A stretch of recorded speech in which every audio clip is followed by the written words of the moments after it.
Well, there goes the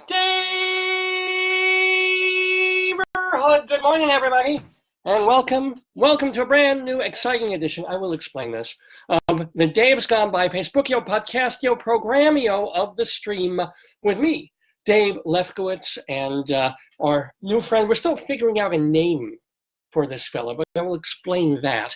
What else shall I explain? We'll also have a very special musical guest in the neighborhood. He won't be playing music, but he'll certainly be talking about all the music that he has made in his long and quite terrific career. So that's going to be real exciting. I'll get to it. I'm going to tell you everything about this 722nd episode of the Dave's Gone By Facebookio, Podcastio, Programmio of the stream. I'm Dave Lefkowitz, and what do I have to say? Well, let's get right to explaining the guest, because we're very excited about this. This is someone who has been making music since the late 1970s, or I should say he was making music before that, but that's when everybody kind of heard about him, and he had a top 10 hit, as well as some really good albums early in his career, then went through some label trouble and went through these things that so many musical artists have gone through, but he's come out the other end and has continued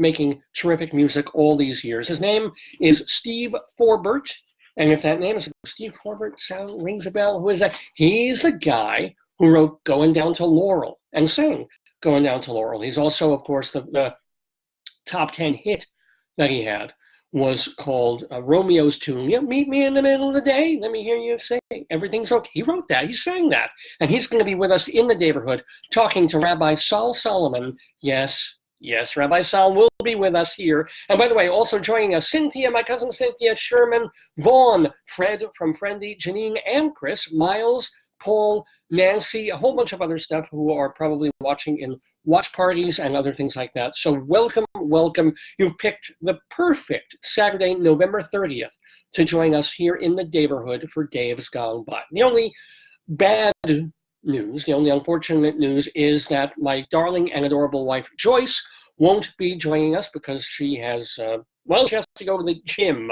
because that's more important than being with me. Doing this show is keeping in shape mentally and physically. I guess it is, but still. She might call in, she might not. Hope she will. But anyway, we're going to have to make do without her. I've gotten so used to having her to make little sound effect noises. I do have the noise machines ready, should that need arise. Rather appropriate for him. Oh, God, that's horrible. And let's see, I've got our xylophone for when we do the Today-Yesterday quiz, which I'm really looking forward to. We got a lot of great questions for our trivia quiz. It's called Today, Yesterday, because I ask questions about November 30th in history. And your job, should you choose to accept it, is to answer those questions without checking Google, without wikiing or binging, or go ducking, whatever people do.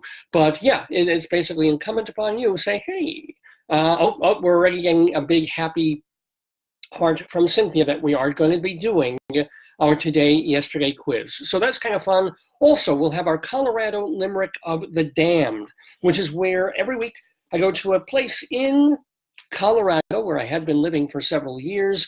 Today, it's Parker, Colorado. I actually was in Parker one time. It was very nice. But what I do is every week I read a naughty little limerick devoted to that particular place or municipality in Colorado. And today will be devoted to Parker. We'll also go inside Broadway for news of the Rialto, and basically not a lot of Broadway news happening at the moment, because now we're in that post-fall opening, like everything's got to open right now for the fall season before the tourists get here and well, the tourists are getting here now. It's Thanksgiving. So things slow down kind of on Broadway in terms of news until really late January, early February. But there's still a lot going on. Plus, I've got some shows to review. Remember last week, I told you what all the New York theater critics thought of an epic, long, new Broadway play called The Inheritance. Well, I went to see it a week ago. I'm going to let you know what I thought of this show by Matthew Lopez. Plus, I'm also going to do a review of a much smaller piece that I saw downtown at the Minetta Lane Theater over by West 4th Street. And it's a piece called The Half-Life of Marie Curie, which is all about Marie Curie and her friendship with another scientist who basically emotionally saves her life when Marie Curie she's done these wonderful things for the world, wonderful things for science, but at the same time, she was involved in scandal. So she's basically drummed out of her country. She gets to go away with her friend, and there's this nice friendship that develops, and also some conflict too. It's called The Half-Life of Marie Curie, and I will be reviewing it today on the Inside Broadway segment of Dave's Gone By. What else are we going to do on the program? Oh, that's right, yeah. I was going to do a new story time, but we want to make time instead for saying goodbye to two people that I knew personally.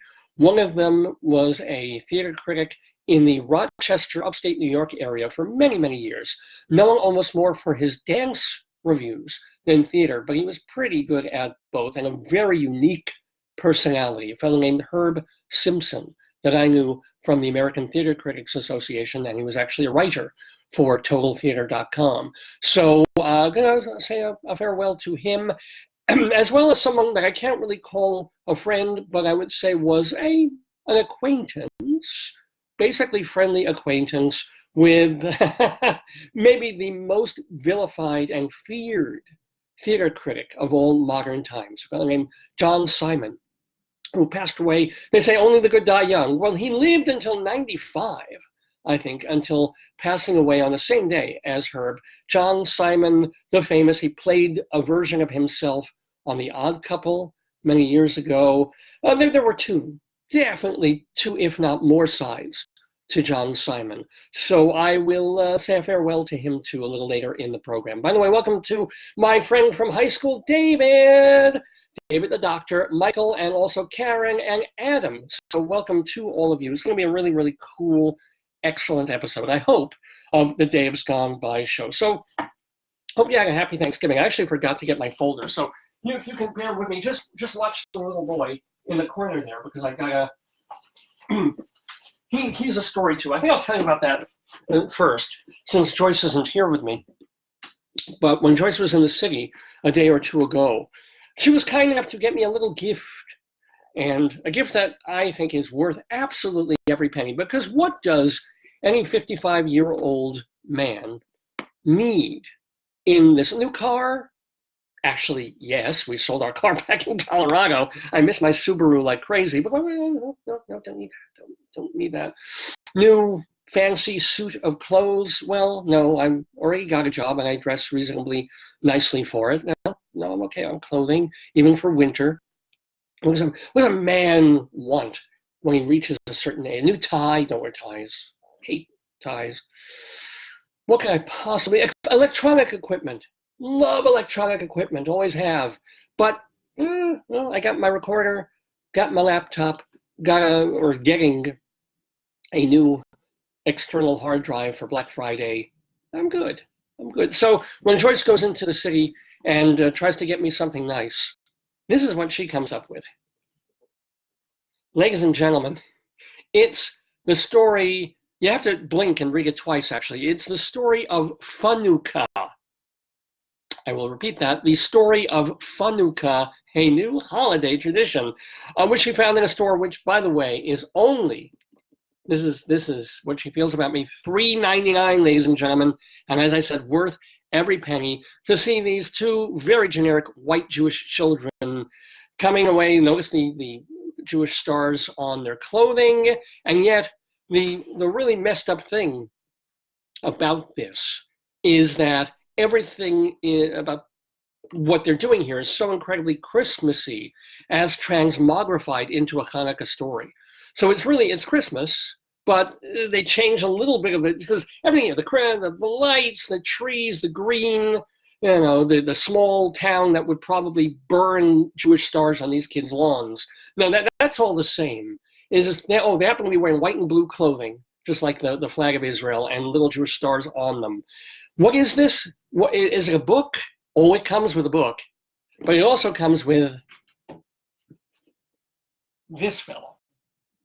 Or you can either get the boy or the girl doll. They didn't have the girl doll yesterday, apparently, in the store. So Joyce got me the boy doll for the story of Funukkah. Now, eventually, I'm going to read the book that comes in with this. Or I may have Rabbi Saul Solomon read it. Let me get the shade of, oh, look at this. So meta. It's like a picture and a picture and a picture. There we go. There's the book. And I'll read not the actual book right now, because we'll save that for story time. But on the box, it explains what the hell this is. And we also checked, and it was like this couple who had day jobs, and then they decided, hey, we want to have something for kids that's just like Christmas, but for Jews. And if you know how Rabbi Saul feels about that, it's like, no, leave Christians for Christmas and Jews for Hanukkah. But okay, here we go. The story of Hanukkah. Why is this moving further away when I go over there? Perhaps the computer's not turned properly, but okay. Finally, we have it. Celebrate 8 days of magic. Take a family adventure with a Funukkah kid. Make delicious latke treats. Potato is not happy about that. And learn what makes Hanukkah special. Well, guys, what makes Hanukkah special is it isn't supposed to be Christmas. It never was, but never like it. But of course, kids get jealous when they see 12 days of Christmas and all these gifts and parties and, the whole city decked up for the celebration of this very Goyish holiday. And then Jews, buying a little piece of chocolate money. Thanks so much. It's not quite the same. So these folks are trying to say, well, here, I'll read to you from this box. If you are good every night and day, your new best friend will come out and play. Funukkah dolls all need a name. Please give me one so we can play the game. So I'll just read. There's nothing to say about this. Then follow these rules for Funukkah fun, and I'll leave you a present for a job well done. All right, well, what do we do here? Being nice and respectful to your family and friends. I really like the message that sends. Yeah, if you think I write doggerel poetry, check this out. The story of Funukkah, ladies and gentlemen. But the main idea is, say please and thank you, because manners are key. Everyone in Funukkah town agrees. People are actually giving thumbs up to this? All right, okay. Clean your room at least once a day, especially before you go out to play. Say your prayers like every good girl and boy for all of life's blessings that bring you joy. And then, and this is the scary part, this is the part that apes Christmas mercilessly. And then, while you sleep so snug in your bed, the Funukkah magic will begin to spread. I think they call that the kid's first wet dream. Please love me and hug me and say goodnight. Then I'll magically hide until daylight. I'm sneaky and crazy and might play a trick. Look inside my backpack for a candlestick. So here's the deal. What parents, I guess, are supposed to do is they're supposed to take this doll, which, by the way, I will say is very, very well made. This is strong craftsmanship. This is not hollow. He actually not only has stuffing in here, but actual blood, arteries, and cartilage, which is pretty neat.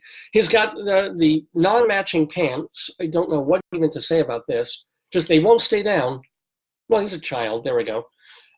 Yeah, we'll just leave it like that. He doesn't have anything anatomical. This doesn't come down. No belly button, no nipples, I checked.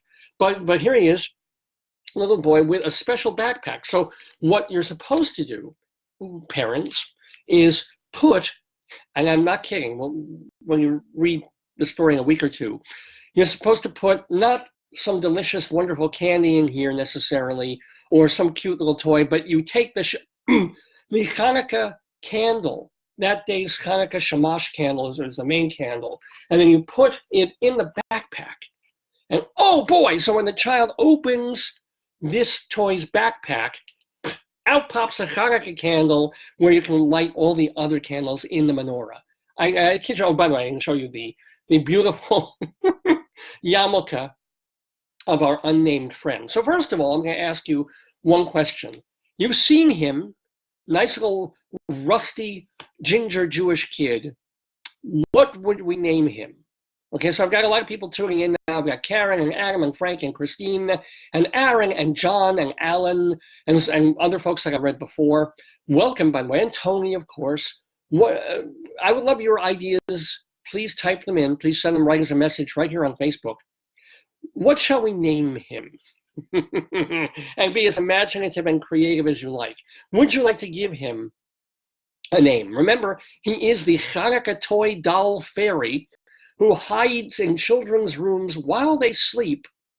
And when they wake up, there's a magical candle waiting for them in his backpack. Now, see, my wife was kind enough. She actually got a very special gift for Potato.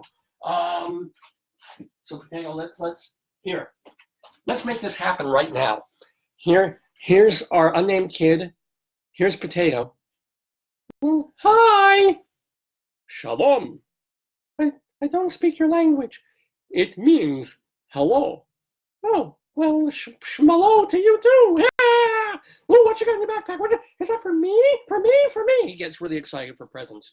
Okay, hold on. Oh my goodness. Who was that? Damn candle again. Now, Potato, be grateful for whatever it is, because that's what you have to be. So I can't believe I'm doing this. Actually, my wife did this part. Last night, while Potato was sleeping, all deep in his earth bed, Joyce tucked a beautiful packet of not just Heinz ketchup, but of the really good stuff, the Simply Heinz, which is merely tomatoes and vinegar and actual sugar, I believe, not corn syrup, and garlic powder, and I don't know, I think there might be a little turmeric in there. But anyway, look at this. He's going to be so, whoa, oh my goodness. Well, thank you, my new friend. What's your name? Well, we have a couple of answers for that. Cynthia writes in and says he should be named Chris. Is he that goyish looking? Well, since it is such a Christmas way of looking at Hanukkah, which is what is the most mind-blowing thing, might as well call him Saint Nick. But no, he's a Jewish kid, so I don't know where you would get Chris on that. Shanda, that's an interesting thing. That might be good for the girl's name, although Shanda means shame. I don't know why we would pick that one. Any other folks want to chime in? We're trying to name our new friend who carries ketchup in his backpack. Oh, is there more ketchup for you, Potato? I believe there is. Oh, look, Potato. This is very colorful. What is it? Show me. It's the red gold tomato ketchup. Quality. Yeah, stuff's crap. Potato. It is. What can I tell you? Wow. So picky, Potato. I know. Well, do you know what they do to me on Hanukkah? For God's sakes, Debbie. Yeah, it's true. Hanukkah is not Potato's favorite holiday for reasons that you can imagine, or really shouldn't imagine. But anyway, we're looking for other names. Anybody want to tune in or try to write in, thinking of another name?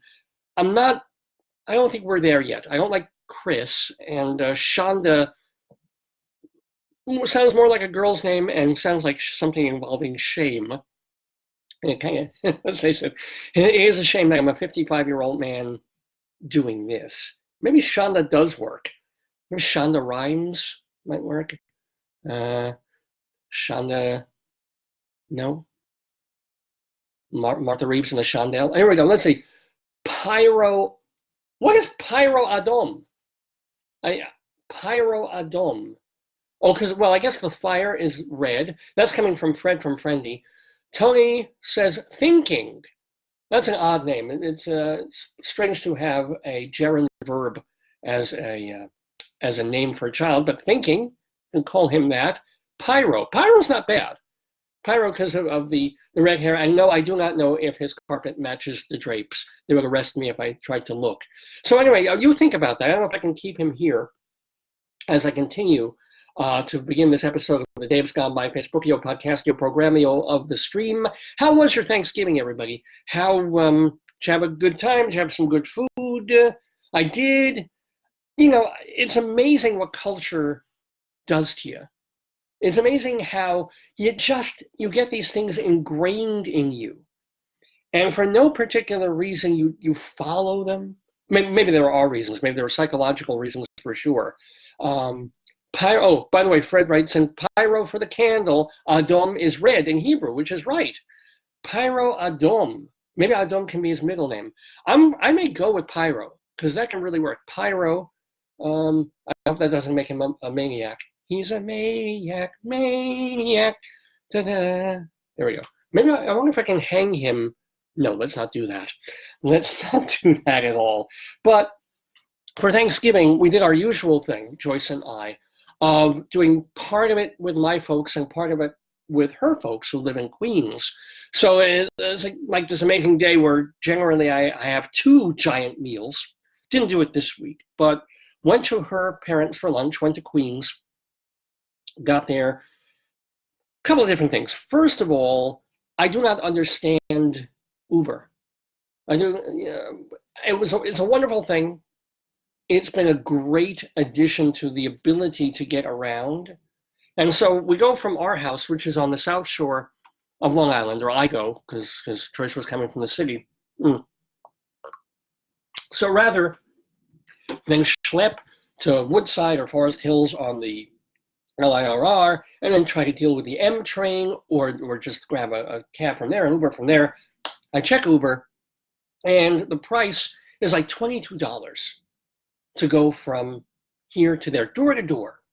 And it took about 40 minutes, not even, because the traffic really wasn't bad. So, $22. I'm like, I'm there. Because if I were to pay for a railroad ticket and then take a cab or then take it, and then the time involved and the schlep and the walking around, it's like fantastic. Boom, $22 here to there. South Shore, Long Island, Queens. We want to come back later for dinner. We want to get by my folks by about 6, 7 o'clock, which apparently is this weird peak time. They have peak time pricing, which is something that you really didn't get with local cab companies. In New York, they have a surcharge once the sun goes down for like $2 or $3, which sucks in itself. But you get in a cab in Manhattan, there's a little bit of surcharge, and then boom, you're off. With local cab companies, I think they do that too, but it isn't compiled in a crazy way. You call Uber to the place that you just went to 3 hours ago for $22. I started going, we want to go here and right back where I came from.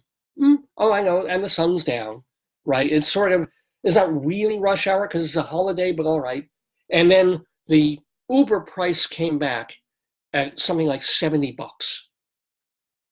which is more than even if I were to go to like Newark Airport and drive around Newark Airport for 5 times before going in. It's like, what the hell?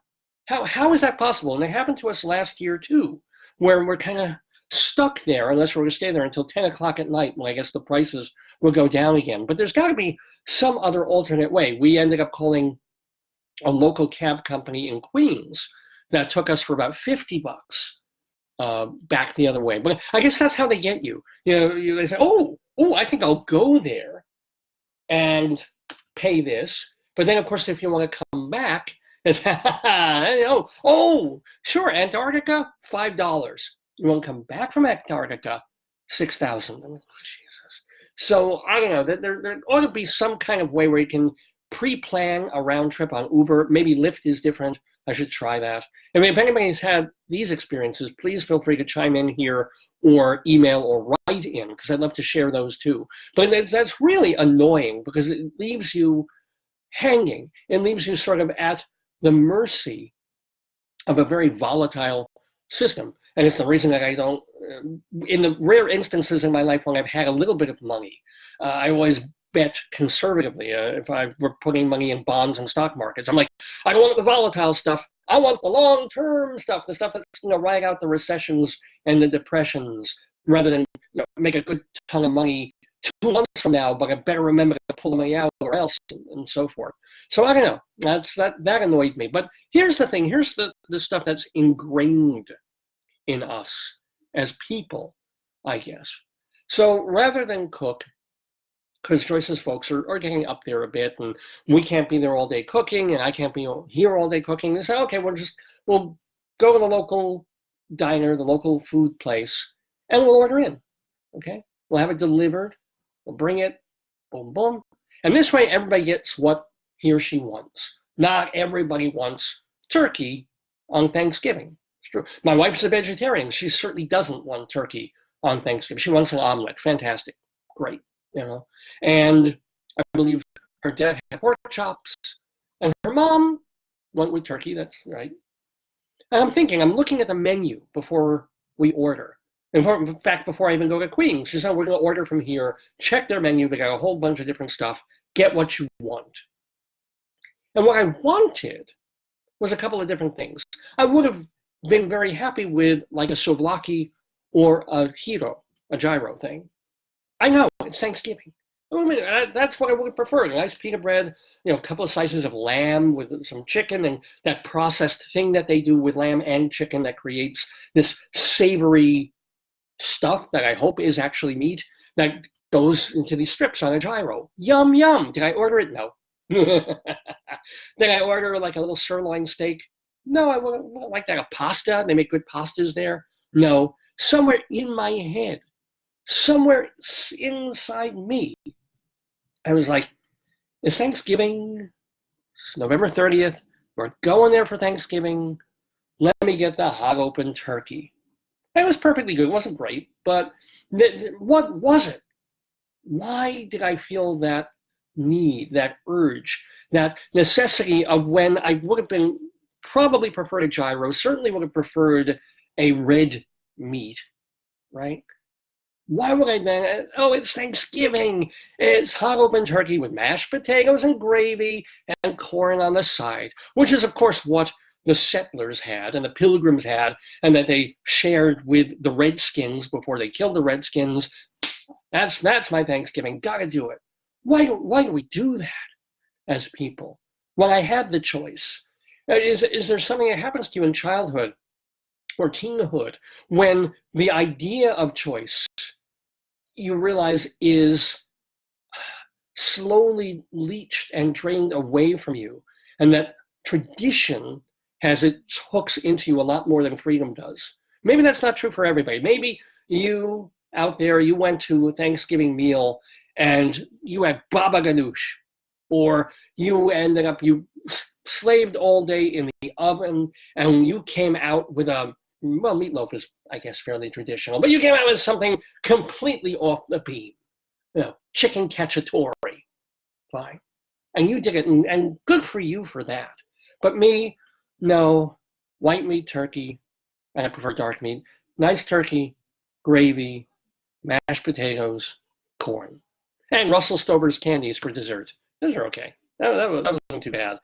Oh, what is it in us? I really wonder about that. But that's right, and it was perfectly good. I will say, somewhat in my defense, is that I knew that I was coming home to a more traditional dinner at my parents' house, where we ordered from the local deli, because Mom didn't want to cook and slave all day over turkey because my wife's vegetarian. My father kind of likes turkey, and she figured, and we're not having big gobs of family over like we used to, so let's just order from the deli. And I knew that I was going to get a traditional brisket, open brisket for Thanksgiving. Because you just know Miles Standish and Pocahontas. They're like, do you like it cut fatty, or do you like the trim with the thing? And she's like, oh, Miles, just do it however you want. I'm using the smoker. It's like, And what was funny was I was so full from lunch that I came home, I didn't even have the brisket. I had it the next day. So, but it's just kind of this thing. So in my defense, if I didn't know, if I was having only one meal that day, big meal, real holiday meal, I might have actually gone for a meat thing instead of the turkey in the afternoon.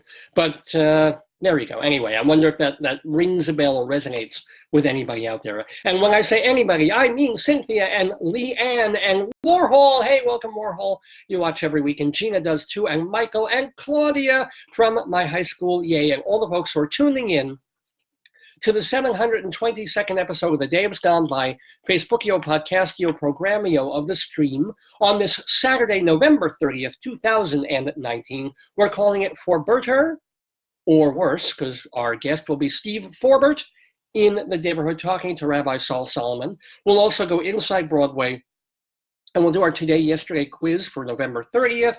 Let's see, our Colorado Limerick of the Damned, and I will say farewell to a couple of theater critics, very unique individuals, both of them, who passed away a few days ago. So yeah, really, and really crimes at all times. We're going to do that too.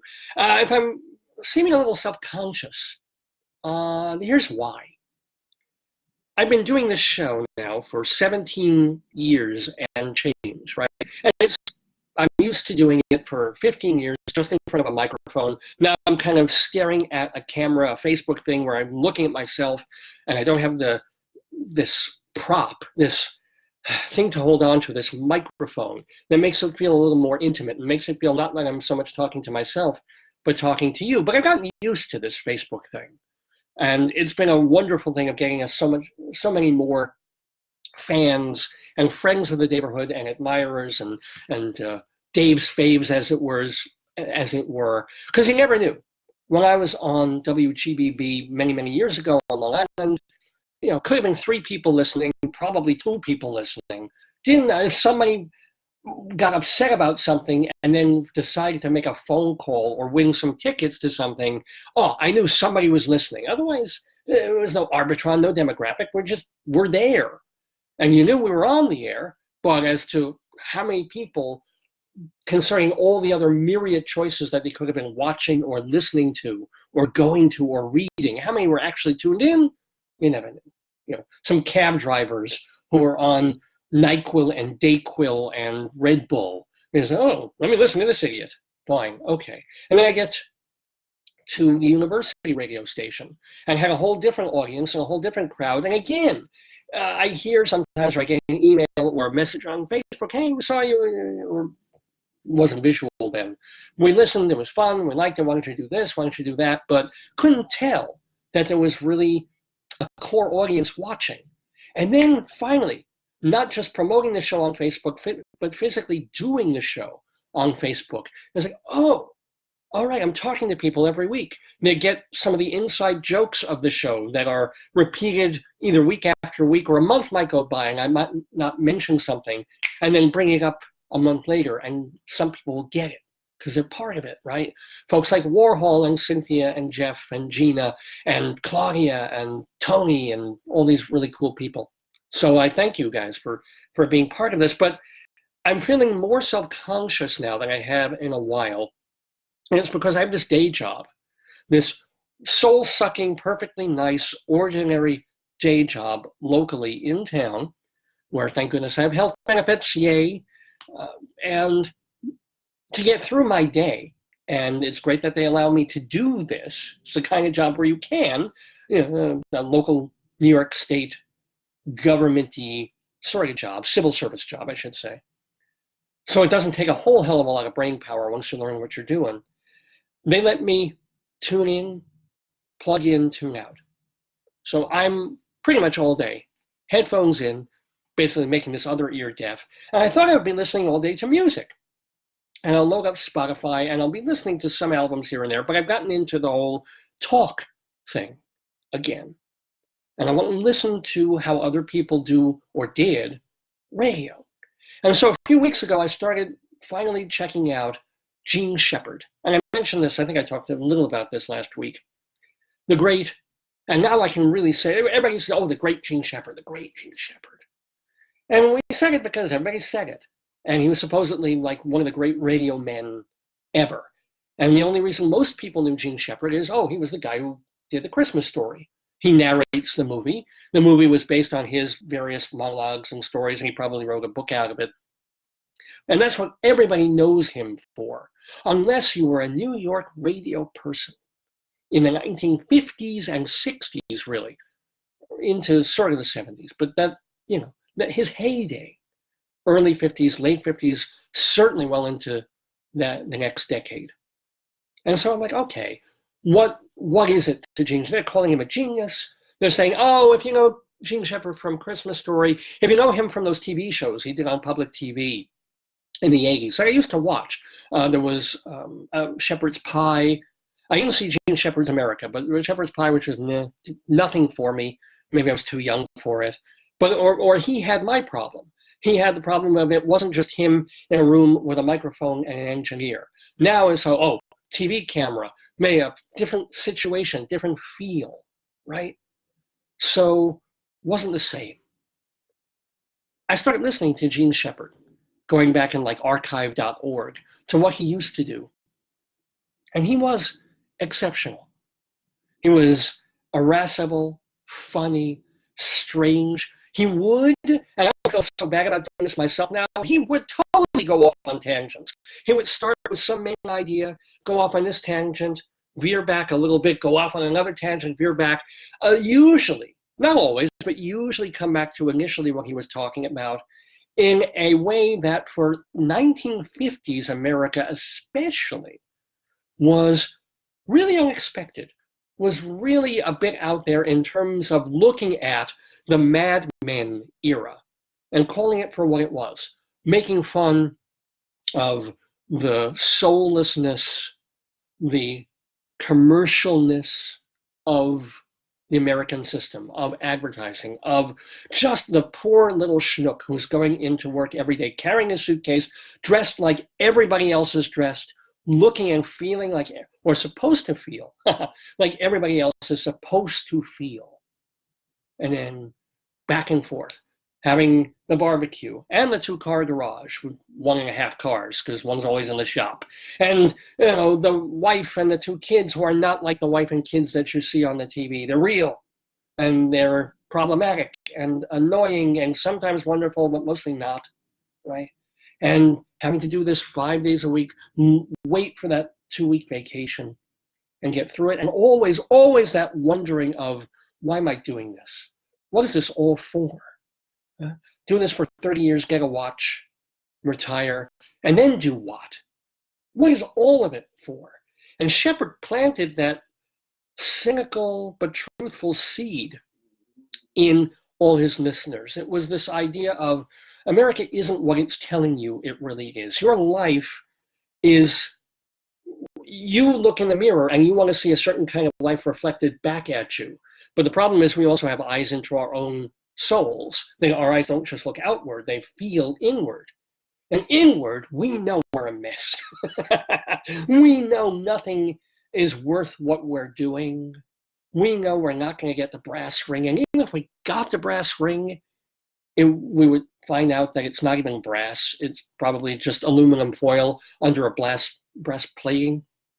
And he would do this. This was the overall overarching theme of Shepherd. Whether you were listening to him in 1956, where there's actually recordings of him, it's amazing. I think 70 years old, this material. And a lot of it sounds like it was recorded yesterday, quite honestly. And then you get into the late 50s, and it's that pre-world exploding thing. And I couldn't help myself about a week ago. Couldn't help myself. I wanted to wait. I wanted to go chronologically, because there's a lot of Shepherd archives out there, thank goodness. A lot of people had their tape recorders going on WOR when he would come on for 45 minutes at a time, sometimes like a 90-minute or a 2-hour show. And they would grab it because they knew they were getting something special. They knew that this was not that era's equivalent of Casey Kasem or your basic John Tesh announcer kind of guy, your Shadow Stevens. This was something else, again, on the radio back then. So even then, people had their reel-to-reels out. It was like holding the microphone because they wanted to hear Shep talking. I'm sure people like WOR kept his tapes. And apparently he kept his tapes too, which is a great thing. But the thing about that is, couldn't help myself 8 or so days ago when, and it's funny, it had been in the back of my mind And I didn't even realize this until I was already doing it. On November 22nd, I was like, oh, you know what? I don't want to do this chronologically today. I'm not in the mood. I don't want to do another one from I'm up to like 1959, where they have a whole bunch of Gene Shepherds on MP3. I want to hear, because and I've talked about this before, I'm sort of a tragedy junkie on some level. I want to hear Shepherd during, there's a thing of him when he first went on after the Kennedy assassination, right? He wasn't on that day, but he was on 2 or 3 days later. Here's this guy, this fellow who normally just talks in a comical, cynical way about America, about politicians, about everything, just day-to-day life. And now, like so many broadcasters had to do after 9/11, when they weren't newscasters, all right, and there weren't news prognosticators and digesting the news for us, but there were other kinds of broadcasters and DJs. What do they do? I'm an absolute junkie for that. And I still, to this day, will try and find archives on the radio of broadcasters' first shows after September 11, 2001. It's a fascination with me, whether it's the folks on WFMU or what Howard Stern was doing that day, because they've saved that. That's on YouTube. WINS, I listened to that a few weeks ago, of an actual news station that was getting this information as it happened. That's kind of fascinating. But, so I'm like, you know what? I don't want to just go another regular Gene Shepard show. I've been curious about this particular one, November 25th, 1963. What did he do? What was Shepard talking about? And it was only after I was listening to him for about 5 minutes that I remembered that it was November 22nd. It was the anniversary of the assassination of President Kennedy on the day I was listening to this old Gene Shepard show. And Shepard got on there and he said, we're going to talk about this man, this Kennedy. And what's kind of interesting is when you start listening to someone day after day, week after week, we all have that thing where we say stuff, right? I'm on this show 3, sometimes 4 hours at a pop, and things will come out of my mouth, and I'll mean them at that moment, and I'll think I'll mean them all the time, and then I might go back on it a year later. So I've been listening to Shepard in 1959, talking about these candidates for president in 1960, and he's hearing all of them, and none of them are standing out. They all sound the same. They're all just generic American blah, blah, blah. And then you hear him 3.5 years later and say, I really came to respect President Kennedy. You could tell he was special right from the get-go. No, you couldn't, Gene, or else you would have said so. But he was a left-wingish kind of a guy. And he was a Kennedy man and did come to appreciate Kennedy. And he had, it's a fascinating tape because what Shepard was really talking about, and it's funny, I was going to talk about this week on the show today anyway, and it just so happens yesterday, another crazed lunatic in London does his thing. And Shepard was talking about this 70 years ago, 60 years ago, just about, of the person who thinks that he is this messianic, religiously inspired, I know what's right, better than anybody, and nobody's listening to me. Why aren't they listening to me? And when they have that feeling, and it's not being respected, what happens to them? They either form cults, or as Shepard would say, they turn into Lee Harvey Oswalds, or Sirhan for that matter. They turn into, or Jack Ruby, I meant to say.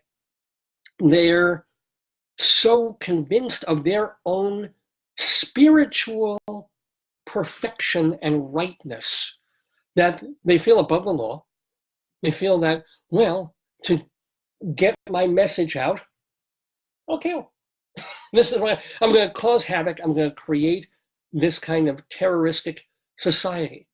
Okay, and yes, he said this a couple of days after John F. Kennedy was killed by a lone gunman, who we're still figuring out to this day Lee Harvey Oswald's motives. and whether it was connected to other people or it was a plot or etc. But if we want to figure that it was just a lone guy, like the guy who took out Kennedy, the other Kennedy, the guy who tried to take out the Pope, people who try to take out presidents, as in Stephen Sondheim's musical Assassins, the folks who go on London Bridge with fake explosives and yet start stabbing people, because when you want to kill people, you want it one-on-one, the old-fashioned way, right?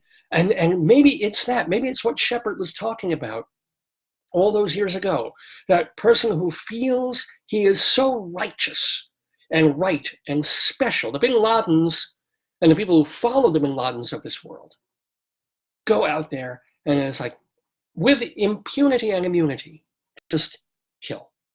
And he warned people, he warned listeners that the world was going to be more and more and more like this. It was going to see more and more people developing like this. And not everything Gene Shepherd said was true and came to pass, but in that case, certainly he was, and he wasn't being funny that day, of course. And he wasn't trying to make cynical jokes or anything, although a day later, he was more back to being himself a bit. And it's amazing how quickly broadcasters kind of get over the hump. It's kind of like when Saturday Night Live needed permission from Rudy Giuliani to be funny again after the 9/11 incident. And then there's like, be funny again. You're not funny now. So it's that thing. And then, I mean, you can start doing sketches again. You exhale. And then a week later, we were all crazed. We were all completely shell-shocked and stunned and full of PTSD. But life, as it were, went on. And you could see that. You could sense that one day later with Shepherd. By November 26th, he was turning into himself again to an extent, even though he was still talking politics and the problems of the world. And then I couldn't help myself that day. I'm like, all right, I've already killed my chronology with Shepherd. Let me do something. Let me see what's next. And then I listened to his recordings just a year later, towards the end of 1964. He did an amazing broadcast from the Limelight, where he used to go once a week. And I don't know if it's the same Limelight Club that's down in the Village. It probably is, the one that looks like a Gothic cathedral. But he used to do a broadcast from there in front of a live audience and a strong fan base. And he was talking about, and this is a shock to me because he was always make fun of rock and roll, but some magazine or newspaper sent him to interview the Beatles. And not just interview them, but hang with them on their tour of the British Isles.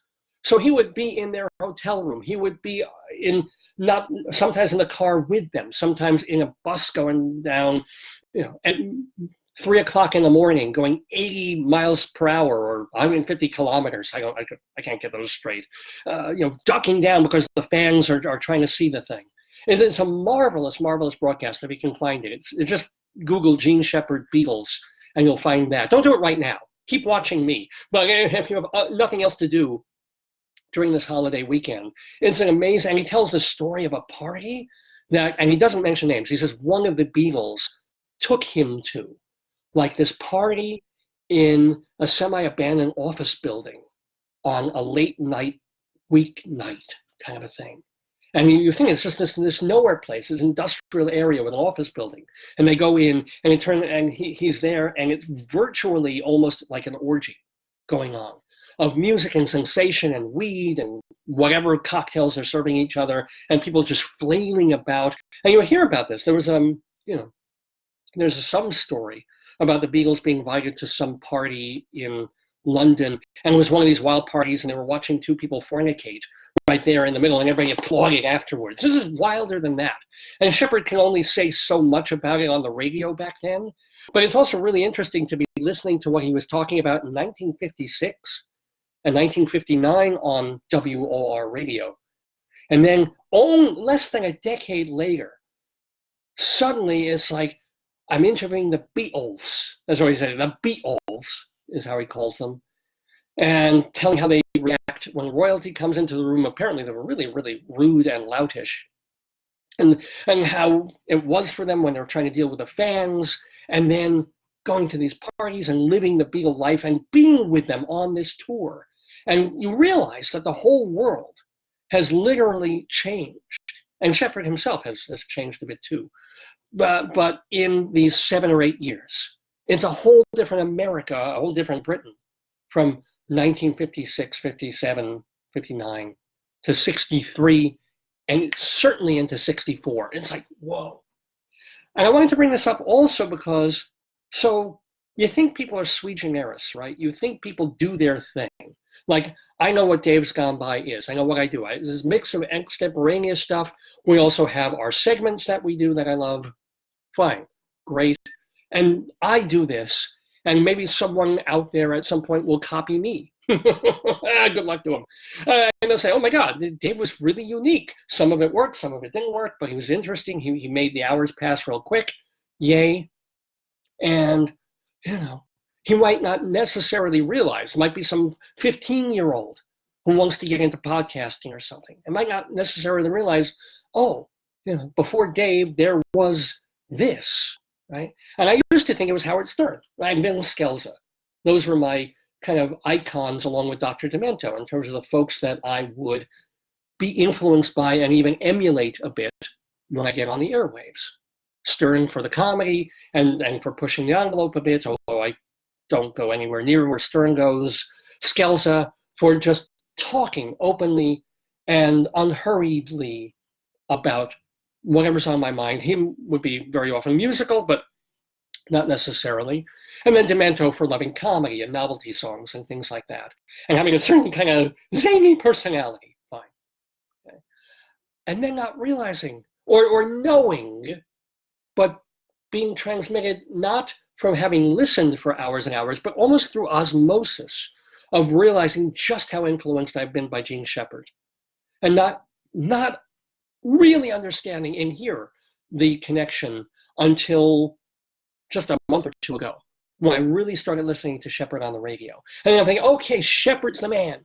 Shepherd's the guy who started it. He is the one who brought irony and a certain cocked eyebrow and cynicism to radio broadcasting and going off on tangents and telling stories and making you look quizzically and somewhat through a glass darkly at modern life. Shepherd.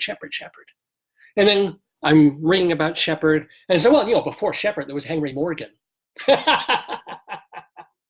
Right? Henry Morgan, you remember him from the TV talk shows and especially the game shows of a certain time because he was really good at those and very funny with the quip. So I'm like, Henry Morgan now? Do I have to go and listen to Henry Morgan? Because you want to know the ancestry. You want to know what begat what. So I started listening to Henry Morgan. And he had a more normal-ish program for a couple of years, a half-hour mix of him and sketches and bits that he was doing. So it wasn't just extemporaneous monologues. It was this kind of segment, these offhanded jokes. He had Arnold Stang as his aide-de-camp, his foil. Arnold Stang, right? And I'm listening to that. I'm like, oh my God, I've been influenced by Henry Morgan too. And I've never heard a Henry Morgan show. I saw him on Match Game in the 1970s and didn't realize that the guy was funny. The guy was good, right? I'm looking forward to, I want to hear these 15-minute shows that he was doing even before they gave him like a syndicated major radio platform that he eventually sabotaged. Because in that way, I'm more like Henry Morgan even than Gene Shepherd. Morgan would do these commercials and make fun of the sponsors in usually very dark ways. I'm trying to remember the most famous one, but it was quite beautiful. Was it a cigarette company? And he did the whole thing coughing. And of course, the cigarette company didn't want to sponsor him anymore. And these were the great early days of Morgan. But because I mix, and especially when I first started doing the show, I had more comedy bits and comedy songs and things. It was closer to Morgan.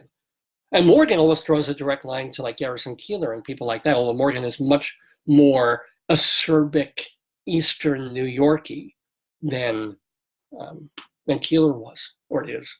So Henry Morgan, okay, great. So it didn't start with Howard Stern. Didn't start with me, certainly. Didn't start with Gene Shepard. Oh, it started with Henry Morgan. Except, of course, there wouldn't be a Henry Morgan without a Fred Allen.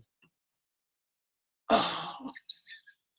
I'm going to spend the rest of my life, I'm going to have to be in this job I have for the next 50 years just to go back and listen to all the radio I missed that is still good, that is still influential. I heard a Jack Benny show a couple of weeks ago, and I got some laughs out of it. It wasn't just the nostalgia factor. It wasn't just, oh, this is history, comedy history for its time. It was amusing. Jack Benny, the stingy guy. He was funny, And I'll bet Fred Allen was freaking funny too. And now I've got to go explore all these Fred Allen shows because Allen discovered Morgan and gave Morgan his first shot, and Morgan would go on Allen's show. And so I was like, oh, I'm sitting there all day, and it's a wonderful thing in this one way. I've got this job, and I've got to make 7 hours pass. During the lunch is easy. I do my own work through lunch, but I've got to make 7 hours pass in this place, doing this job. Doing this, fold this, put this sticker on here, put this on here, stamp this, put it in the computer, boom, right? Again and again, 150 times a day, right? How I get through that up here, right? These go on, and sometimes it's music, but a lot of times now, it's that same thing of people who would listen to talk radio in the morning when they're doing their commute, and they're stuck in traffic for 45, 50 minutes, an hour maybe, right?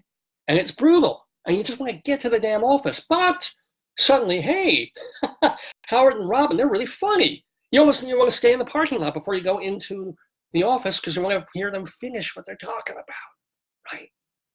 That was happening with Morgan. I'm sure it was happening with Fred Allen. Well, I don't know if they have radios and cars back at that point. But, when people would sit around and listen to the radio, and you want to go out and do something, you need to cook, you need to go, and they're like, no, Fred's still on this jag. Give him a couple more minutes before the commercial, right? Let him finish. Let them say what they want to say. So I'm tipping my hat today. I'll be tipping my hat to a couple of theater critics I knew who passed. I'll be talking about them in a while. But just a tip of the hat to these folks who are getting me through my day-to-day humdrums now. And Gene Shepard and now Henry Morgan and people that I didn't even know, didn't even realize. I'm standing, as it were. If you know me, I'm not on a 50,000 watt radio station right here. I'm not standing on the shoulders of giants. I'm kind of just like crawling up behind them, trying not to slide down. I'm hanging on the back of their collars, like me, Gene, me, Howard, or to some extent even Rush or people like that, and Barrett, Dr. Demento, whom I am, by the way, proud of all the people that I've mentioned. Dr. Demento has been on my program twice, so that makes me feel pretty good. I hope you're feeling good, or more properly, well. On this Saturday morning, November 30th, 2019, you are watching the Dave's Gone By Facebookio, Podcastio, Programmio of the stream with me, Dave Lefkowitz. It is our 722nd episode. We're calling it FORBERTER, or worse, because Steve Forbert is going to be with us in the Daverhood in just about half an hour from now. I want to welcome, Michael and Claudia, and Matthew and Leith, and Robert, Robert from, I think my high, yeah, must have been my high school, or junior high school too, and Sandy, our friend of the Daverhood. Sandy is tuning in, and Ralph and David. I missed a few people. By the way, Cynthia also had another idea for our friend. Where is he? Where did I put him? I don't know where the little fellow, here he is. So we've had some names here. Chris, which I didn't particularly like. Adon. It was something, what was it? Something Adom for red, and I've forgotten it, sorry. And Reut. So Roy, for Reut, which is red in Yiddish, not Hebrew. Thank you, Cynthia, for that. Reut might be, or Roy. I don't know. The Adom thing was pretty cool. What was that? Let's see if I can scroll up and find it. Pyro! That's it. Pyro. We'll work on it. If you want to name our new friend, our new Jewish friend, notice the menorah also on the backpack that is meant to hold the shamash candle. Yes, ladies and gentlemen, if you have a name for our new Funukkah friend, type it here, or you can send it to me in an email this week. But even better, just message me on Facebook right during the show, or even all week long. And remember, you need to tell people, please, about this Facebookio, Podcastio, Programmio of the stream. It's called Dave's Gone By. All our archives are at davesgoneby.com. So hopefully long after I am dead, someone will be paying the URL cost and the server cost, and keep that up, so that these thousands of hours of radio and now video that we're doing, some kid, that 15-year-old kid, because there will be only one who will ever be influenced by someone like me, but that one kid will be able to be at this soul-sucking, horrible job at one point when he grows up. And he's going to be like, oh, this radio station guy I listen to, I really like him, he's funny, and before that Howard Stern, and before that Henry Morgan, but then who's this Dave Lefkowitz guy?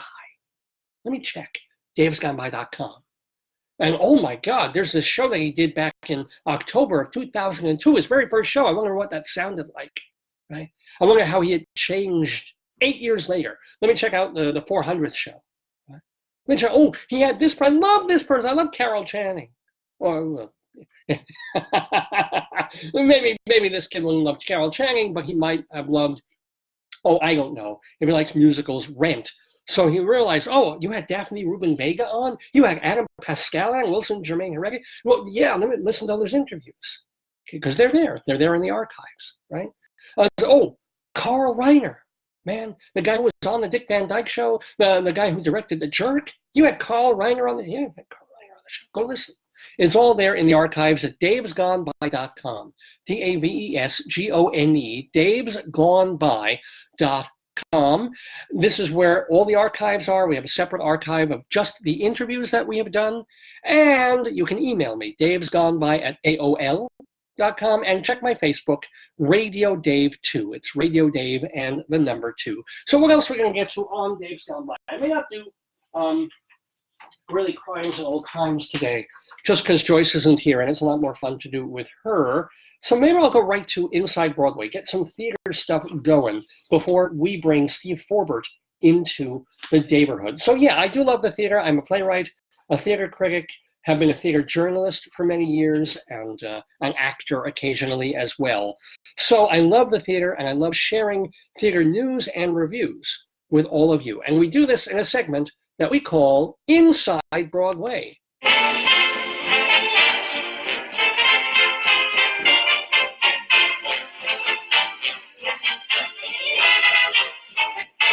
Inside Broadway, a look at theater on and off Broadway and beyond. Brought to you by Total Theater and Performing Arts Insider. Curtain going up.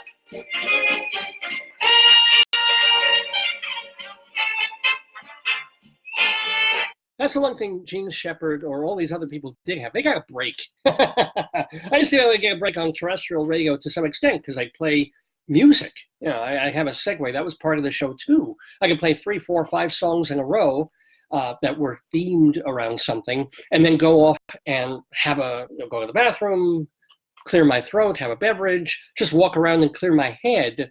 But since I can't play music here for more than a few seconds, or else the Facebook gremlins come after me, or little Royts or Pyro's friends will hide and then not show themselves. And I won't get my gift candle from them if I'm naughty and play copyrighted music. So it leaves it to me that I get maybe 15 seconds at a time to just go off, roll my shoulders a little bit before having to continue. But it's okay, because I've been doing this for a while. It's Dave's Gone By, and it's time for Inside Broadway, talking about the Broadway theater. So first, let me tell you about the show that I told you about last week. It's an epic show. And I'm talking epic in terms of people. I'm talking epic in terms of length, because they're doing it in 2 parts. Pardon me for a moment. There are 2 parts to this drama, comedy drama, but mostly drama. It's called The Inheritance. Part 1 is 3 hours and 15 minutes long with 2 intermissions. Part 2 is 3 hours and 15 minutes long with 1 intermission and a short break that isn't really an intermission. So yeah, you commit a day to this play, which is by Matthew Lopez, directed by Stephen Daldry, and it's at the Ethel Barrymore Theater on Broadway for, I believe, a limited run. So what's it about? Oh my God, to even describe what it's about, the main overarching theme is these young gay men who are friends, okay? And then there's also some older gay men who are involved and serve as peers. And there's a mistrust on both sides, but also a curiosity on both sides. How do you feel 6.5 hours with that? Well, there's a lot going on as well. There's a lot to get through too. So first of all, you've got E.M. Forster, the basically closeted gay writer who wrote, I think, was it Passage to India and Howard's End and Morris. Morris was a particularly important book for the gay culture because it was as open as it could be about a male-male relationship back in the day, and Forster wrote it in like the 1920s. So, but this book is more based on Howard's End. So Matthew Lopez, the playwright, was influenced by this book. So he brings Forster in as a character to help another writer write his book about gay men in a very different time. Okay, obviously the 2000 teens is not the 1920s, right? There's a certain level of openness and freedom and people getting married and having different relationships and being, we know, okay, fine.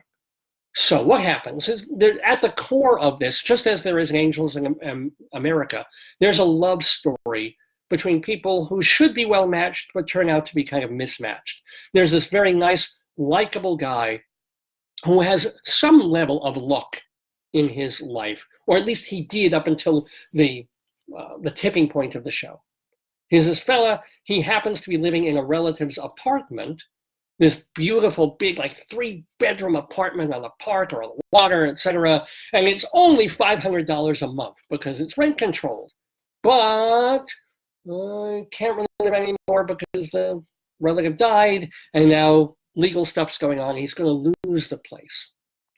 Now he has fallen in love with this very handsome, plucky, gay, another writer and performer, and he is basically a nice guy, although he sort of becomes the villain of the piece because he can't ever really tell the whole truth, either to himself or to those around him. And so they're having this fine relationship. It's the teens. They can get married, so they decide to. Or, I should say, our hero, our protagonist, decides to get married for the both of them, and the other one kind of goes along. He's like, we've been together 7 years, we can, let's. And this is, of course, when the other guy falls in love with someone else. And that starts the spiral for the other guy and sets a lot of other things into motion. And there's a ton of stuff, and there's also all this history and backstory about what it meant to be gay in the 60s and 70s and 80s and 90s and so forth. So it's this mix of the personal and the political, which works most of the time. There are times when the play becomes really, really agitprop, where they basically drop the pretense of telling any kind of story, and suddenly it's like, oh, remember this, and oh, then this happened, and this was an important part of gay culture, and oh, isn't this wonderful, or oh, isn't this terrible, and remember so-and-so. And it just becomes almost like, not name dropping, but name checking. Like, huh, did we mention Judy? Mention Judy. Did we mention Stone? We mentioned Stone. Did we mention this? Did we mention? And then very insidey gay culture stuff. 3 different sequences involving very explicitly spoken, if not performed, gay sex acts. So it's a little different from slave play, which reenacts some explicit sexual stuff on stage. There's that. And then there's a story that does pull us along. And then there is this overarching idea that's taken from Howard's End of a house, a very special house that is owned by the, now more plot. Okay, so this young gay guy, he's got this great apartment. Now his next door neighbor is really rich because he's been the lover and partner of a supremely rich gay man. Okay? But they had a split a few years ago. I mean, they're not emotionally together anymore, and they live in different places. But this other guy, this older guy's got the apartment, right? So he becomes friends with this younger guy, and the older guy's lover, his partner, who is filthy rich, has this house out in the boondocks. And it's really nice, and it's set away, and it's got beautiful surroundings and this great tree in front of it with dog's teeth in it, don't ask.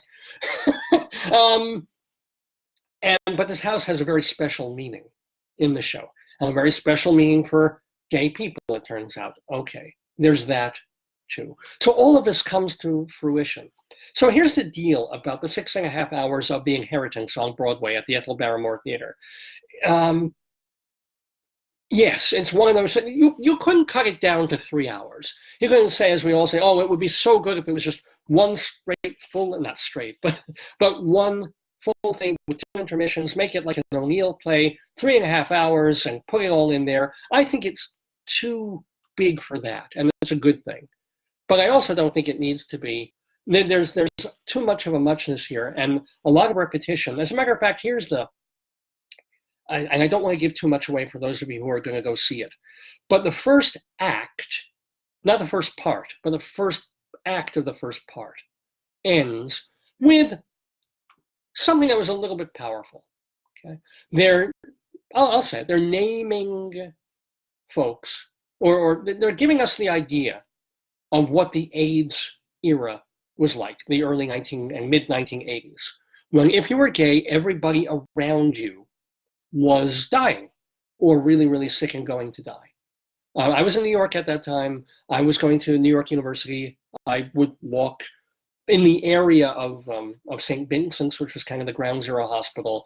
So it didn't affect me really or touch me because I'm not gay and I really didn't have a lot of gay friends, but it was there.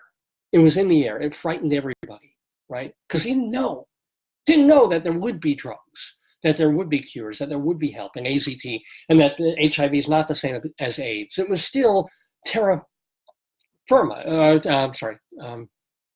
nova, right? For everyone, straight or gay. So it was terrifying times, and I can totally imagine it being so for the gay community. And they talk about that a lot, and they get out what it was like for older people of that era.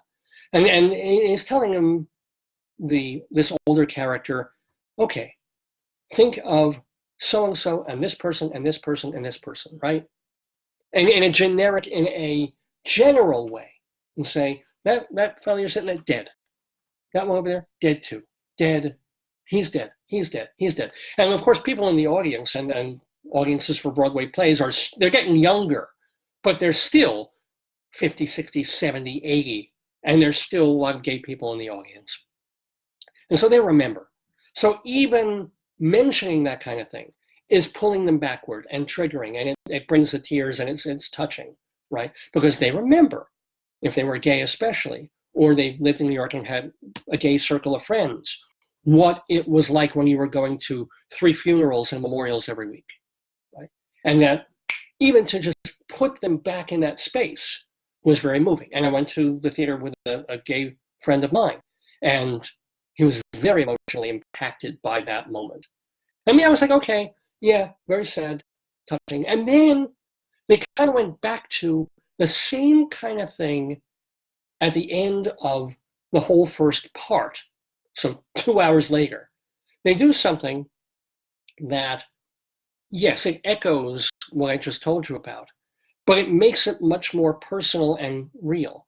And it's this kind of play where if they had just done that second part, where they have the same idea of all these people passed on, right?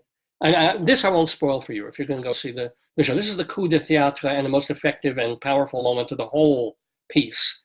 But they do something, and they make it manifest at the end of the first part of The Inheritance, where watching it, I was crying. In a way that when it was more generic 2 hours earlier, I wasn't. And it made me think, you didn't need that first one. Okay? where you're going to set up what you're going to do later. No. Didn't need that. We all know it. You're just doing reportage there. It's not dramatic theatrical, even though Stephen Daldry, the director, tries to make everything as dramatic as possible. What you needed was this later scene. Keep that. And that will do the work of that scene and the scene that you cut out, I promise. So it's that kind of show. It goes back and forth between stuff that is too personal and is soap opera-ish, and stuff that is like, personal, involving, and political, and sometimes funny, and quite entertaining. So the upshot is that The Inheritance is well worth your time. You got to be ready to sit through, if you're not comfortable with it, some pretty explicit sexual stuff that made me uncomfortable, but I lived, And I think because it's so long and because there's so much of it, you're going to feel almost more exhausted by the end of it than coming out of a show feeling really energized or exhilarated or tremendously moved. I mean, by the end, you're kind of like, okay, that was really worthwhile, but okay, still definitely worth seeing. The acting is terrific all the way around. There's some marvelous performances here. And I don't think the actors or the characters are going to stay with you the way that they would, or the way that they do with Angels in America, where you're really thinking about Prior Walter and McCone, and this is, a little more like you're there, you're involved while you're there. These people aren't necessarily going to get under your bones the way Angels in America did, but it will hold you while you're watching it. And you know what? I'm going to give it 3.25 stars. If you're gay, add another half star even, and just go. But it's The Inheritance. Is at the Ethel Barrymore Theater. For more information about it, go to theinheritanceplay.com. And by the way, it won the Olivier Award in 2019 for Best Play. So there's definitely reasons to recommend this new Matthew Lopez drama. He's the guy who wrote The Whipping Man, by the way. It's The Inheritance on Broadway. Well, speaking of inheritances, I inherited this magazine. It's called Performing Arts Insider. And what happened was about, 19 years ago now, good Lord. My late friend, theater critic, actor, mime, producer, theater owner, painter, playwright friend, Richmond Shepard, was also the editor and publisher of something called Theater Information Bulletin. And he liked doing it, and it was a good thing to do, and he felt proud of what he was giving to the theater community by having a journal or a magazine that people, his critic friends, people all over the entertainment industry were using to see all the information about every show on Broadway, and to some extent off Broadway too. And he liked doing Theater Information Bulletin, but he needed help. He wanted to concentrate on other things because he did so many other things. And he said, Dave, you want to kind of help me do this? And I had just stopped doing a hard copy magazine. I had been publishing a theater review magazine called This Month on Stage. I gave it up because it was the internet era and it was ridiculously expensive and time consuming. I'm like, no, I don't want to go back and do hard copy stuff. I'm also working for this theater website that's paying me decent money. But I was like, you know what? Okay. Because you asked me to work on something theatrical and to get my name up there in lights in some kind of way, I'll do it. So I told Richmond, okay, and he brought me on as the editor of Theater Information Bulletin, and we worked together to revise it a bit and to make it look a lot better, streamline it, make it cleaner, and add much more information. To go in there and not just do the Broadway shows, but the off and the off Broadway shows too. And eventually, rather quickly actually, we came up with something that looks a lot more like what it is now. And we changed the name to Performing Arts Insider. So technically this has been around since 1944, it just had a different name. And month to month, what an amazing amount of Broadway information you get. Page after page, a guide to every show playing and shows that are going to be opening for the rest of the season, a little guide to the Broadway Theater District, a guide here to Broadway theaters, every single one of them. What show is in them, how many seats it has, the owners, the Jamsons, the Schuberts, the Niederlanders, all of that, just on one page. And then a guide to the press agents. This is huge for people in the industry. Let's say you're a booking coordinator for some talk show from Montel Williams. Does Montel Williams still have a show? Oh, I don't know. Or for Wendy Williams or for Oprah. And you want to get in touch with some actor who's on Broadway in a show. How do you find out how to get in touch with them? Well, one way is to go through the press agent representing that show. Here's a list of all of them, their addresses and phone numbers and emails. And then we get to our calendar listing. Every show, when it starts, previews, opens, and closes on Broadway, as well as often off Broadway. And then we go even further into the heart of the magazine. We have listings of all the awards and special events involving theater. For example, well, this is an older issue, but a gala from the Drama League, the Abingdon Theater had a gala, the acting company had a gala. You want to know who's involved and how to get in touch and how to go or to donate or to be in contact with the people. Performing Arts Insider. Pardon-moi.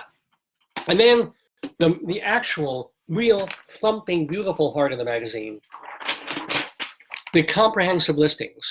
Every single show on Broadway. Look at all this information. This is just for Ain't Too Proud. The cast, the designers, the writers, all the producers listed, how to contact them, the press agent, the production stage manager, the theater that it's in, for how long, the dates that it opened and started previews. Imagine this not just for one show. Every single show currently playing, all the shows that are going to be playing for the rest of this coming season, and then also every show off and off Broadway, the same exact thing. Nowhere else, really, nowhere else can you get the information that you find in Performing Arts Insider. And I'm really doing this in a very detailed way because we were thinking when Richmond Shepard died a few months back now, and I became the de facto publisher instead of the co-publisher. I was like, do I really want to do this? You know, we've got subscribers, but they're retiring. Some of them are dying. I don't have the time or the money or the energy to advertise and find new subscribers. And it's a fairly expensive journal because it's not a magazine. It's not like People magazine, $3 at the newsstand. This is for people who really want and need this information. How do I get more folks? Let me just, I've got a full-time job now. Let me give it up. And I swear to you, I had subscribers and readers of this magazine tugging at me when I would go and see them in the theater and say, I'm heartbroken. Okay, I need Performing Arts Insider. I can't get this information anywhere else. Please don't stop doing it. What can I do? Can we donate? How can we find more people to subscribe so you can stay in business? And it inspired me and touched me because more than one or two people did this. They were really upset that Performing Arts Insider was going to go under. So I said, you know what? If I can make just a certain amount of money, just so I'm not making 4 cents an hour doing this literally, right? Or losing money at a certain point, or putting this still out. And they came through. So we are taking subscriptions for 2020 for 12 monthly issues of Performing Arts Insider. If you want to know how to get on board and get this wonderful magazine that has been around since 1944, just go to performingartsinsider.com, performingartsinsider.com. We have our monthly edition. It's a hard copy that people like it in their hands. They like to carry it with them to the theater so they know where they're going, to read about the shows. They also like to read it on planes or on trains, and probably should not read it in an automobile if you're driving. But other than that, right? We don't have like an option of just having the magazine online, but we do have a thing where we can email you. It saves us money, honestly. And we can simply email you a PDF copy of the magazine, and that saves you some money too. So if you don't need the hard copy, but you want this information, you can get it once a month. You actually get it a few days earlier than our subscribers because we just hit send on the email and there it is in your inbox. So if you want that and you want to save some dough, we're offering that option too. Just go to performingartsinsider.com. It is the Bible of Broadway. I think I'm going to have to save, oh dear, my review of the half-life of Marie Curie, because I do want to give you a couple more pieces of Broadway information before we get to our special guest in the Daverhood, Steve Forbert.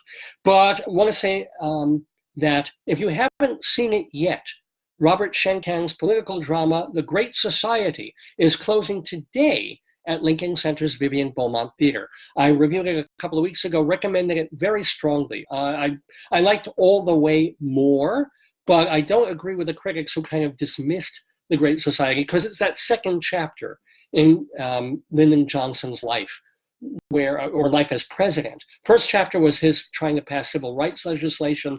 Second chapter is trying to get through the presidency and enact all these great society visions that he has, but he's kept being dragged down by all this money and humanity being spent in Vietnam. So, and I love this kind of theater.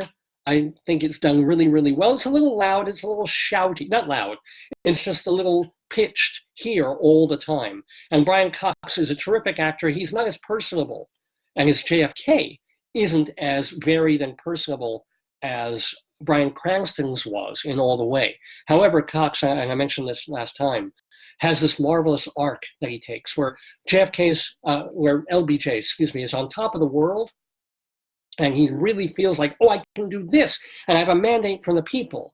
And you just see him shrinking and becoming neurotic and paranoid and sadder. And I'm getting thumbs up for for LBJ going downhill. Well, thank you so much. But yeah, and it's fascinating to watch. It's a long play. This play is about 2 hours and 45 minutes. It goes by like that.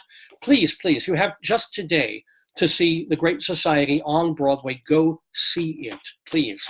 I want to also bid a farewell to Kyle Rennick. He is the former artistic director of the WPA Theater, an off-Broadway company. You want to know why they called it WPA? Because the full name was Workshop of the Players Art Foundation, Inc. Really? And it was always confusing, though, that they called it WPA, because you would think it was that Roosevelt thing of putting people to work and the WPA players, and nothing to do with that. It was just an off-Broadway production company co-founded by Howard Ashman, the Little Shop of Horrors guy, and founded initially in 1971. Rennick became managing director in 1977, when it moved from, it was like downtown on Broadway, Lower Broadway, moved to a Fifth Avenue space. He became artistic director later on. And so Kyle Rennick ran it for about 20 or 30 years. Shows that were done at the WPA included Key Exchange, North Shore Fish by Israel Horovitz. Charles Bush did a couple of plays there, including The Lady in Question, and also some Howard Ashman pieces as well. Three of the shows moved to Broadway, including Gory Stories, Nuts, which Barbra Streisand eventually made a movie of, and Steel Magnolias was at the WPA Theater. They closed down by about 2003. Rennick went on, he did some other theater stuff. He was at 3LD for a little bit, and he won a special Drama Desk Award for his service to the off-Broadway community. So he passed away apparently just a day or two ago. We bid farewell in the Daverhood to Kyle Rennick of the WPA Theater. Well, it's 10:30 in the morning Eastern Time here in the Daverhood, which means I've got to stop doing Inside Broadway. Marie Curie, she'll have to live just a few more, another week with radium poisoning before we get to her, because we've got Rabbi Sol Solomon coming in to talk to a fine musician, singer-songwriter, the guy Steve Forbert. Let's hear a little bit of Steve Forbert while the rabbi gets in place, gets ready, and then hopefully, we will have Steve Forbert live with us in the Daverhood. Maybe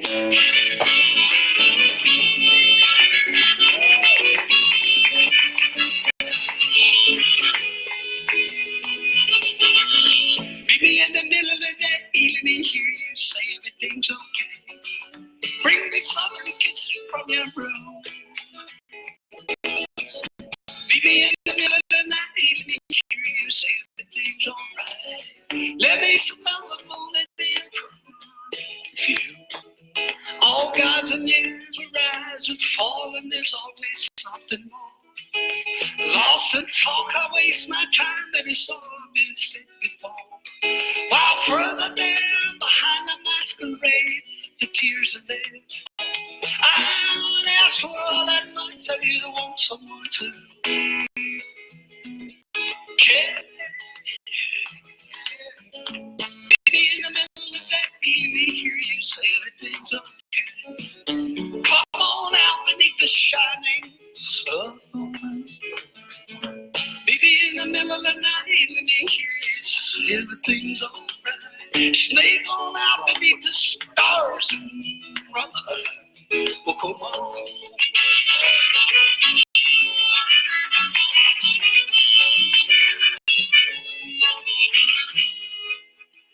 Oh, shalom, my friends. That is the unmistakable voice and music of our new friend of the Daverhood. He is a most talented singer and songwriter. Let me just tell you a couple of things that this man has done. First of all, we are at the 40th anniversary of his album Jackrabbit Slim, which has that song on it, Romeo's Tune. It's been remastered and re-released on red wax vinyl.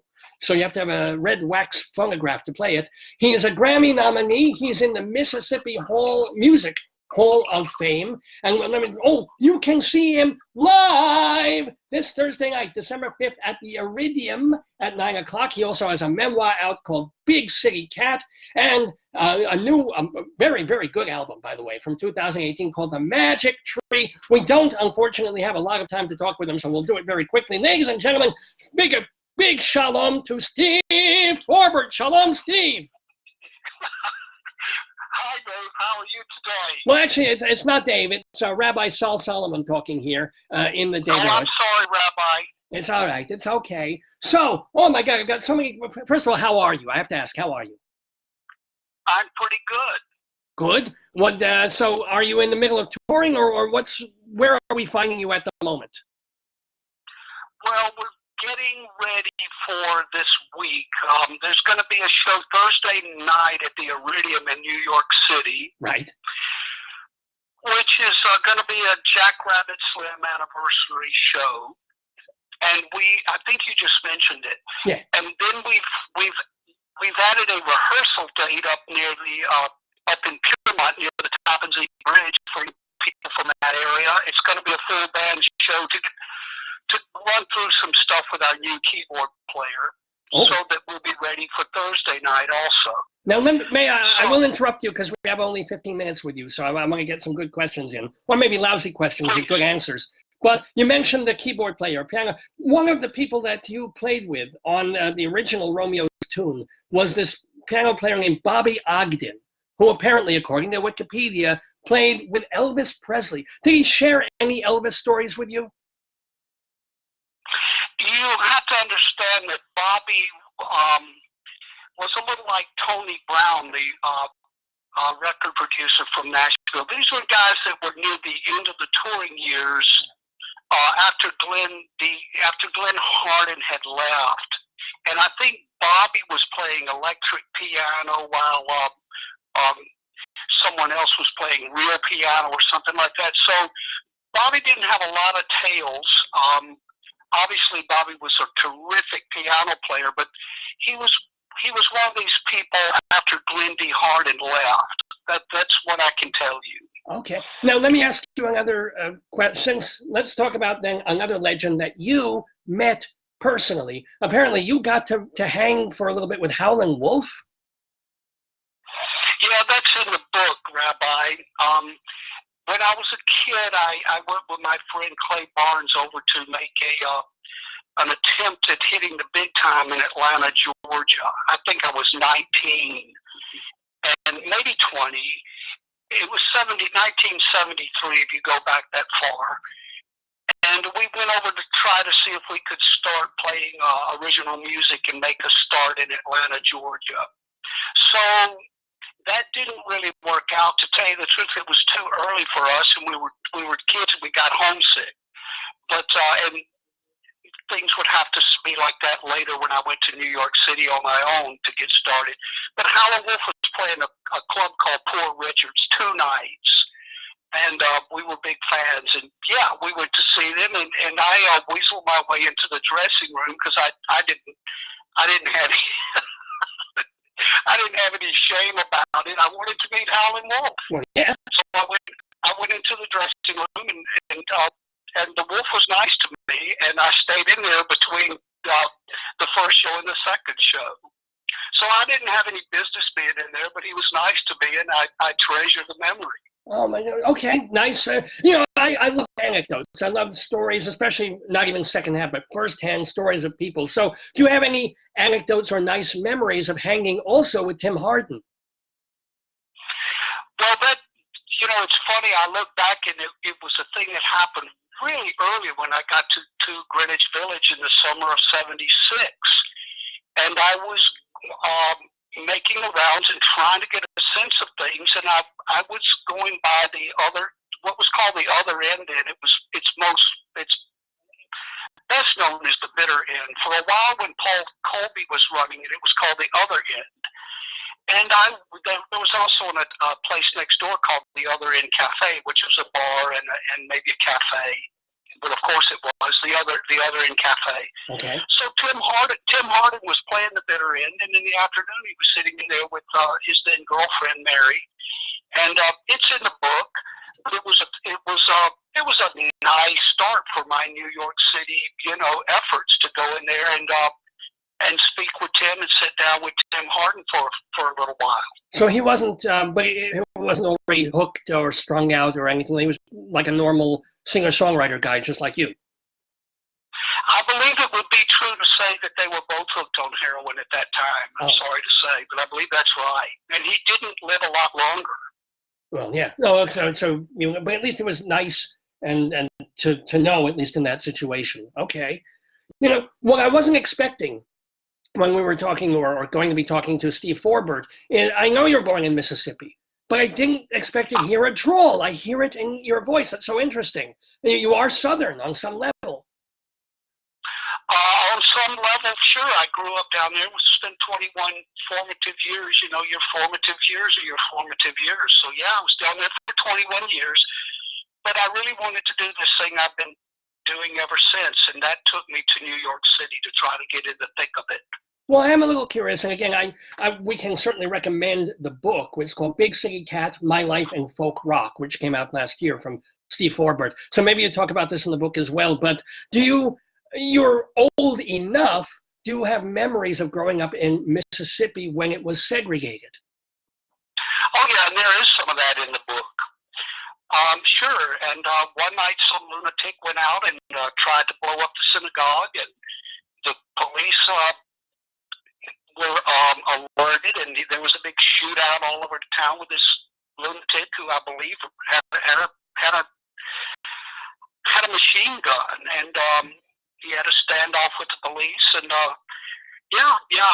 I grew up, went to church with some of the kids whose dad was an FBI agent investigating the trouble in Philadelphia, and some of the worst of it. Yes. Wow. Okay, I'm wondering. I mean, did you pass by water fountains that were white and black? I mean, when you got on a bus, were they separate seating and things like that? That stuff was around. I don't remember specifically, but it was around. And okay. To tell you the truth, I kind of got out of there as quick as I could.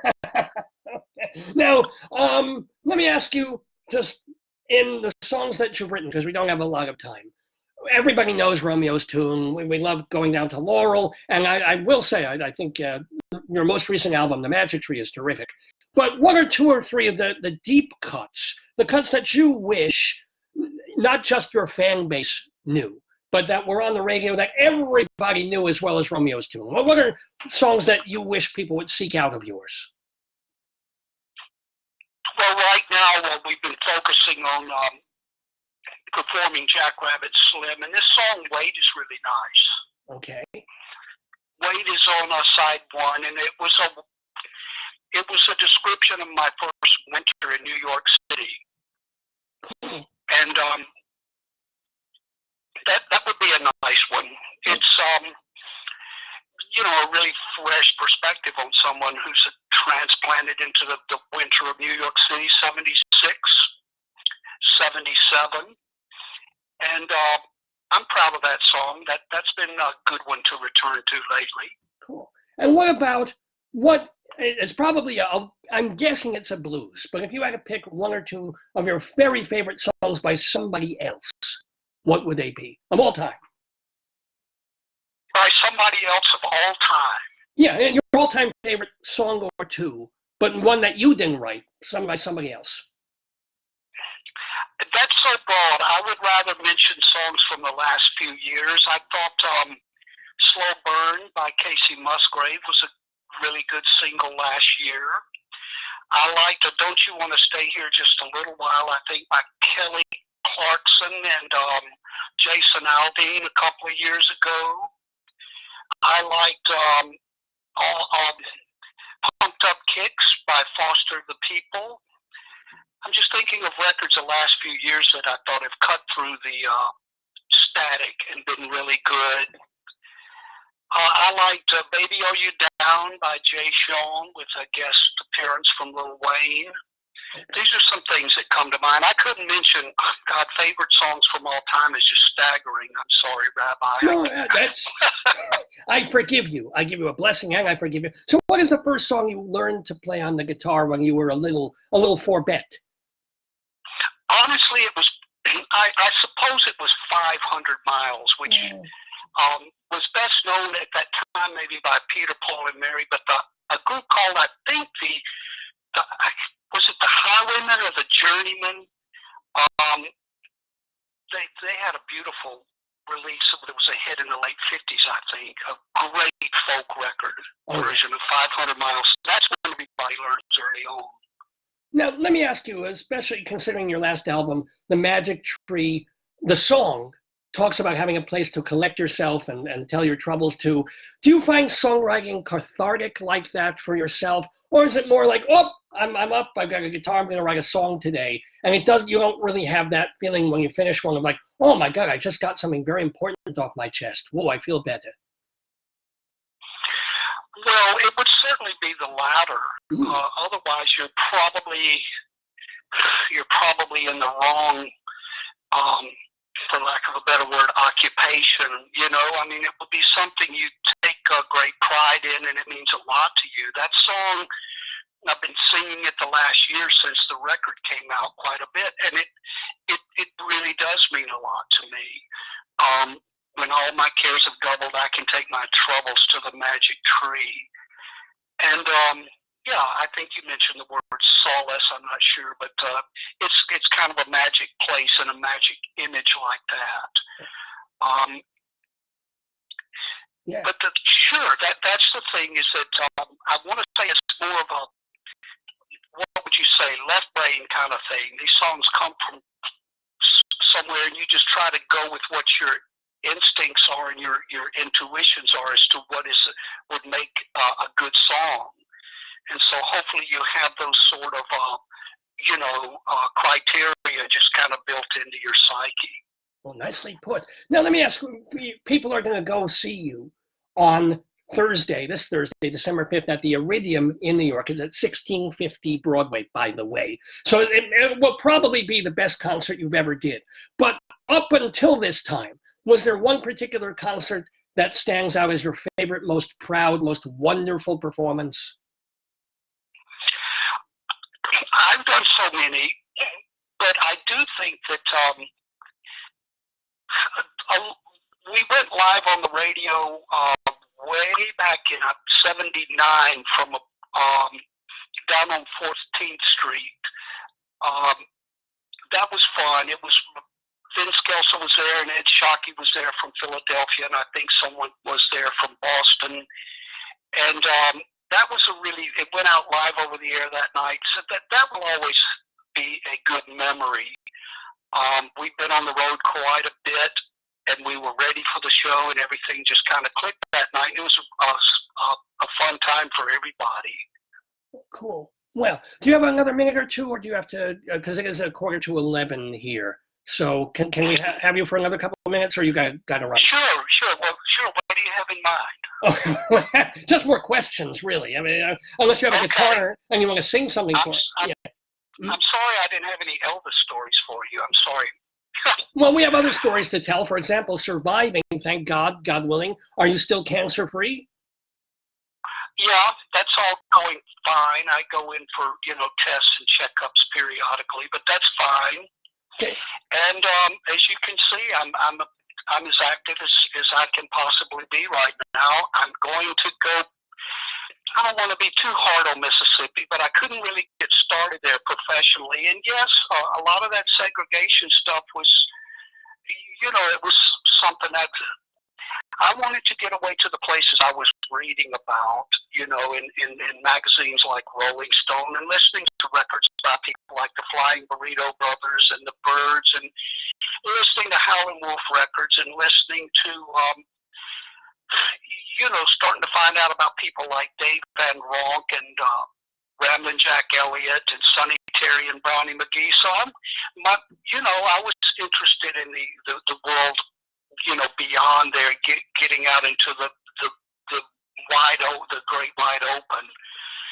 But yeah, it's all in the book. Well, I mean, yes, of course, we tell everybody, please go get Steve Forbert's book, Big City Cat, My Life in Folk Rock. But reading the book is different from being able to hear it directly from the Forbert's mouth, as it were. It's nice to hear the person tell, even though they can go deeper and read your memoir. So, another couple of questions. For example, you mentioned a girlfriend that you have for like 18 years now, right? High years, yes? That would be Diane. Yes, she might be listening to this right now. Oh, yay, mit Mazel. So here's the question: Are you ever going to put a ring on it, or you've been married once, divorced once? It's fine the way it is.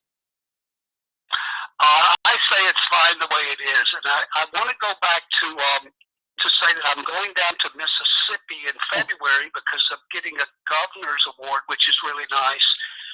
So I just want to backtrack on that, Rabbi, and Please. say that I am grateful to Mississippi, and I got a lot out of growing up there. It was my childhood I really enjoyed, but I did want to see the world beyond and all these things that were of interest to me. Greenwich Village was fantastic, but lately, the last couple of years, the state has been very kind to me, and I'm going to go back in February and get this governor's award and play a show with Amanda Shires in Jackson, Mississippi. Oh, cool. No, but and also when you came to New York, people might not realize this because they think of you. Also, you mentioned all these songs that you like that are country songs and country blues and things. But when you came to New York, you were heading to like CBGB's as opposed to Texas barbecue. I mean, that was really your destination, as it were. No. Well, that would be something that would be like best case scenario, really. I was aware of the Ramones record, and I listened to Patti Smith's first record, which everybody knows was called Horses. And these were inspirational, exciting records and different from what was going on the radio. Down where I was, all the kids wanted to hear Doobie Brothers, and I thought if I heard Frampton Comes Alive one more time, I was going to scream. But so it would. I was playing acoustic guitar, and I would use a big word. Ostensibly, you would place me in Folk City, which is exactly where I went. But as I got to know the scene better and all, I had gone for all possibilities, and I finally just thought, well, why don't I go over and see what it's like where, Patti Smith was playing in television and the Ramones and all. The worst they can say is no. So, and it went well. It would be unlikely, but I didn't have any problem about it because, like I say, I was inspired by some of the people that got started there. Oh yeah, no, I mean you're just lucky you didn't get hepatitis from the toilets. That's all. It was quite a. It was a pretty the facilities were pretty funky. Nobody cared. Yeah. Be young, be foolish, be happy. That's what the Tams said, and they were right. Well, how did you keep yourself from believing the hype? Because for better or worse, you had the top 10 single, you were on a major label, and they were calling you the new Dylan and all that stuff. Were you able to separate yourself? Oh, it's just the hype machine. It's got nothing to do with who I am or being me. Or did you at some point kind of buy into it a little bit? Well, I'll try to answer your question. You've asked it very well. Thank you. The thing was, I wasn't real comfortable with all of it, and at its peak, I did an interview with Rolling Stone and a photo session and all that, and then they decided, as the issue developed, to put me on the cover, and there was just so much of it, and it was creating. It happened really fast, Rabbi. So I declined the offer, which most people would consider to be a really strange thing to do, but I just didn't want any more of this. Right? I wanted to write songs and observe things and make records, of course, and all. But it had taken off so fast, I didn't really have a period of adjustment. And I wasn't in a band of guys from Meridian where we could all assimilate the changes together and all. And so it was a bit overwhelming, and I didn't want it to get the best of me and turn me into somebody I wasn't. And I didn't want to just, start. It's all in the book. I did a lot of drinking, and I had a lot of fun, and I had a problem with drinking. That's all in the book. But I did feel that I didn't want to get too much further too fast in that vortex. For better or worse, I'm still alive and I love what I'm doing. And I'm not a household name, but I don't care. Well, it also doesn't stop you. This is the important thing, that you make enough and you have enough freedom that you can write a book and get it published, that you can put out a new album. That costs some money. I don't know if you kickstarted or if you have the money or you raised it or how you did it, but you're able to put out albums still in this day and age. And you're able to go to these smaller clubs and make a decent, nice living. That's pretty good for a songwriter at any time. It's fantastic, and I'm grateful that really that I got started when I did. So the people that come to my shows, honestly, are my age. I don't reach a lot of kids. I'm not going to go to any extremes to try to reach a lot of kids. Music has changed so much. The rhythm of pop music, the rhythm of it has changed so much. So I'm able to still do to still be a part of what got me into this. And that's rewarding enough. I went to see Roger McGuinn here on the Jersey Shore about 3 years ago. It's one of the best shows I've ever seen. He was solo, and there was just something magical about it. And that's the kind of thing that makes me tick. And fortunately, there's still enough of us in our, let's say the word, baby boomers, but it's that kind of mentality that I'm able to still work in and toward and so that's what's been happening. I need to mention the show up in Piermont again Wednesday night, because we just added it, and hopefully some people will drop by. The rehearsal show. It will be fun. Yeah, this is where in Piermont? Where? It's the Turning Point in Piermont, and then I'm going to sit out to St. Louis on Saturday, and then make my way to Memphis for a show on Sunday. Wow! So it's going to be a really fun week. But the Jackrabbit shows per se will be Wednesday and Thursday of this week. And the Thursday one, of course, is for New Yorkers to attend to see the magic that Steve Forbert can make. Are you with the new renditions? Or are you solo? You're not with a band on this. Oh no, the New York show will be with the full band. Let me tell you another thing, because it's all really happening right now. We went into Sirius XM 2 Mondays ago and taped almost the entire Jackrabbit Slim record, and that's been edited, and Sirius XM Outlaw Country will play that probably before Thursday. My friend Jeremy Tepper up there says he's going to get it on really quick, so I'm very pleased with that. And that too is with the new the new renditions, which is the full band, and that's what you'll see at the Iridium Thursday. Oh, wow. And not that it's bad to see Steve Forbert solo with guitar and harmonica, but if you want to see him with a full band celebrating Jackrabbit Slim and some of his other great songs, you can go see him, folks, this coming Thursday, December 5th at the Iridium at 1650 Broadway. Also, as he's been saying, if you want to read fuller stories of what he's been talking about, remember, he's got the book. It's called Big City Cat, My Life in Folk Rock, available wherever things on papyrus are sold. Also, I personally recommend his recent album, The Magic Tree, and also apparently they're doing an anniversary re-release of Little Stevie Orbit, which I think is your third album.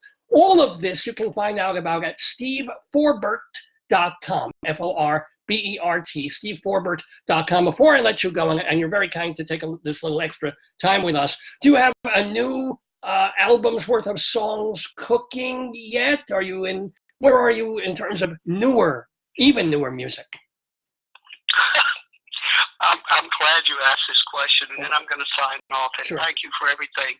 But I've been spending the last 6 months working on a cover record. After all of these years, I narrowed down about 12 songs that among my hundreds of favorites, which is why I couldn't answer your question a little while ago. There's so many. But that's going to come out in March or April on Blue Rose Music label, the label Blue Rose Music. And all this time is also giving me an opportunity to work on new songs. But I can't wait to release this record I put so much work into, which is going to be called In the Early Morning Rain. So that gives you that lets you know one of the songs. And we've covered Elton John's famous song, Your Song. Yes.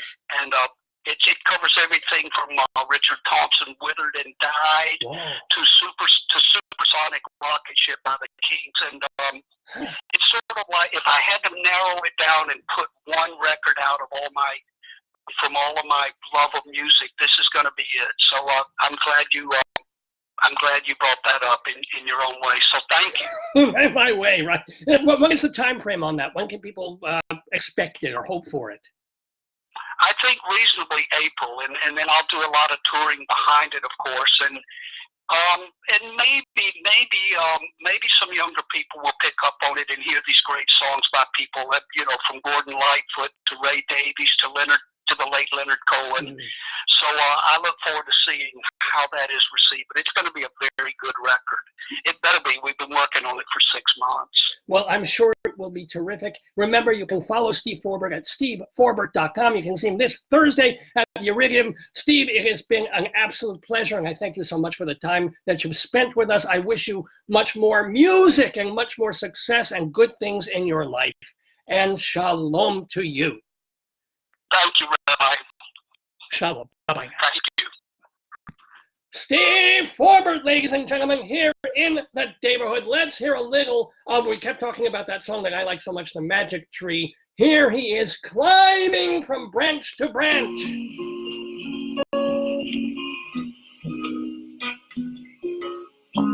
If the winds calm down to nothing, leaves is still rustling in the magic tree.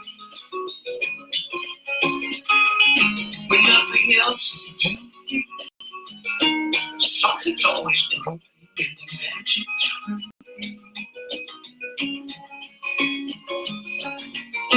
Boys with their boards and their ears held high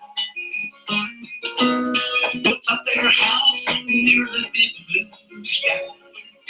They while away the hours, soaking up to powers of the magic tree.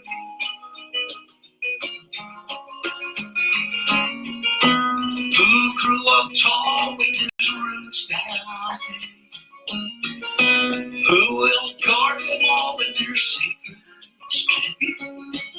When nothing's in the making, something's always shaking in the magic tree. A little bit of live Steve Forbert there, here on Dave's Gone By. Really, really thank him, because we got a message literally a half hour ago that we had only about 15 minutes with Steve Forbert, and he was really, really kind to stay with us for almost the full half hour, which was great because Rabbi Saul got to ask him a whole bunch more questions. And what a delight that he is now a friend of the Daverhood. Well, my friends who are tuning in, like Mike and Leeson and Bruce and Brian from Greeley, Colorado, and Andrew and Al and cousin Jeffrey and Dwight and so many other people, so glad you're joining us live on this Saturday, November 30th, 2019 for the 722nd episode of Dave's Gone By. It's 11 o'clock in the morning Eastern time, and we've got so much more to do. I do apologize to those of you who were waiting and hoping for Greeley crimes and old times, but just the time's getting away from me a little bit. And since Joyce isn't here with me for this episode, I'm going to save it for next week because we've got other stuff to do. We've got our Colorado Limerick of the Damned, and I want to do a Dave Says Bye segment to a couple of people that I knew that passed away a few days ago. So what's left in the show to do right now?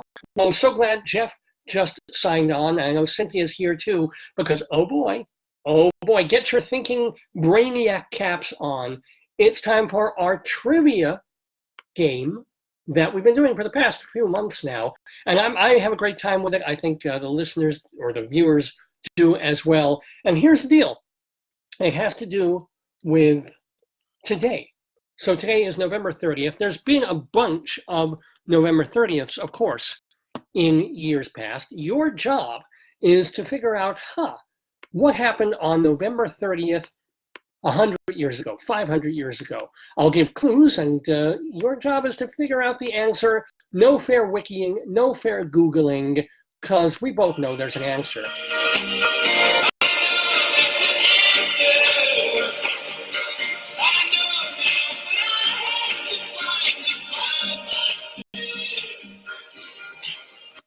Yes, ladies and gentlemen, I still don't have a proper theme music for that. I'll find it eventually. But if you are ready, are you ready, Jeff and Cynthia, to play our Today, Yesterday trivia game? That's the name of it because today is November 30th. Your job is to figure out, and yesterday or yesteryear, what happened on the... No, you didn't miss it. We're just starting it now. So stay tuned, Cynthia and Jeff. It's time for Today, Yesterday. Here we go. Going to start with our very first question. Let me just make sure I have my my all-important countdown toy xylophone. Yeah, Gene Shepard and Henry Morgan never used this. But here we go. Question number 1. Today, yesterday, 1487. You know how Germans love their purity. Today, yesterday, the Reinheitsgebot went into effect in Munich. I'll read that again. The Reinheitsgebot went into effect back in 1487 in Munich, Germany. Duke Albert decreed that beer should be brewed with only 3 ingredients. What are they? Oh yeah, I got a 3-bagger here. So that's our first trivia question. Prince what's his name? Duke Albert, not Prince Albert. Duke Albert said, if you are making beer, there must be only 3 ingredients. I can't do a German accent to save my life. What are they? Please, I do Joel Brand Cabaret. I can kind of fake it. What are the proper ingredients of beer and nothing else? Please answer the question. La la la la la la la la la la la la la la. Okay, well, we have an answer, and remember, peoples, you are playing against Cynthia and Jeff, so you can write in first if you think you know the answer first, or just use them as the barometer. They aren't always correct either, but we do have the answer. So I'm going to do the countdown, and then I'm going to give the answer, and you will listen. Okay, so back, I'm going to go back to my regular voice, is back in 1487, Duke Albert of Bavaria, really, back then, in Munich, decreed that beer should be only three things, because they were making beer with all sorts of God knows what. What are the three items only that could be in pure beer? The answer is, let's see, Cynthia and Jeff say hops, barley, and water. I'm going to kind of give it to them, because the answer is water, malt, and hops. So barley, is barley malt? I'm not sure. I'm not sure if I would want a chocolate barley shake. But 2 out of 3 at the very least. Very, very close. But back in Germany anyway, it was water, malt, and hops. And by the way, in 1516, they did it not just in Munich, but they made it law all throughout Bavaria. So yeah, you got malt is wow, malt is barley. Gosh, I wonder, that never occurred to me. So there you go. I see, I barely know my own jokes. Yeah, I know. Dum, dum, dum, dum, dum, dum, dum. Ready for question number 2. Here we go of our Today Yesterday quiz. Born today, yesterday, in 1835, was this author whose lesser known novels include A Horse's Tale, The American Claimant, and Pudd'nhead Wilson. Who is this author? It's born today, yesterday was this author. These are 3 of his lesser known novels. A Horse's Tale, The American Claimant, and Pudd'nhead Wilson. Who are we talking about? And meanwhile, I'm going to look at the message I got here from Cynthia about malt. It's barley or other grain that has been something. I can't really read I don't want to mess with this. So I'll read it later. Because remember, I can read all your messages, not just live during the show, but later on during the weekend. I really do appreciate them. But I'm waiting for an answer here on, and no fair wikiing, no fair binging or barleying, ladies and gentlemen. You have to tell me who wrote these novels. The American Claimant, A Horse's Tale, and Pudd'nhead Wilson. If you don't know, take a guess. If you can't take a guess, take 2 guesses and call me in the morning. I'm going to have to go. Do the little ding, ding, ding. We have an answer. Anybody want to counter that answer? Might be right, might not be. I'm going to give a countdown. And the answer is yes, Cynthia and Jeff, the twain really does meet. It was Samuel Clemens, a.k.a. Mark Twain, certainly better known for writing The Adventures of Huckleberry Finn, Connecticut Yankee in King Arthur's Court, and a couple of different books about Tom Sawyer. He didn't really write that many novels. He wrote a lot of short stories, though. But yes, Mark Twain is the correct answer. So you guys are 2-0, and you know your malt. It's, here we go. It's barley or other grain that has been steeped, germinated. This is a G-rated show, ladies and gentlemen, and dried, used for brewing or distilling and vinegar making. Well, there you go. Okay, Cynthia and Jeff are 2-0 in our quiz. How are you guys doing? We're ready for our question number 3. Born today, yesterday, 1912. Today, or born back then, this African-American photographer and film director. His photojournalism work ranged from the fashion world to photographing urban blight and commentaries on segregation. I guess that might have been why it was in Rabbi Saul's head to be asking Steve Forbert about Mississippi. But yeah, so he did high fashion work as well as that more photojournalism documentary stuff on segregation and poverty. He also has a famous shot, a famous photograph of a black cleaning woman called American Gothic, Washington, D.C. Now, this guy is also a writer who co-founded Essence magazine, and he directed the original Shaft and Shaft's Big Score, which started the blaxploitation genre. Name this person.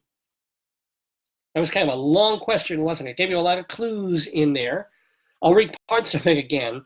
Black film director and writer and photographer. Most famous photo is of this black cleaning woman. She's in front of an American flag holding a broom, I think, and a mop.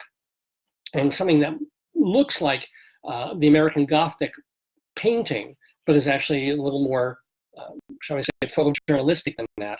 He also co-founded Essence Magazine and directed Shaft, man. And the person that we're talking about, I'm going to give a countdown.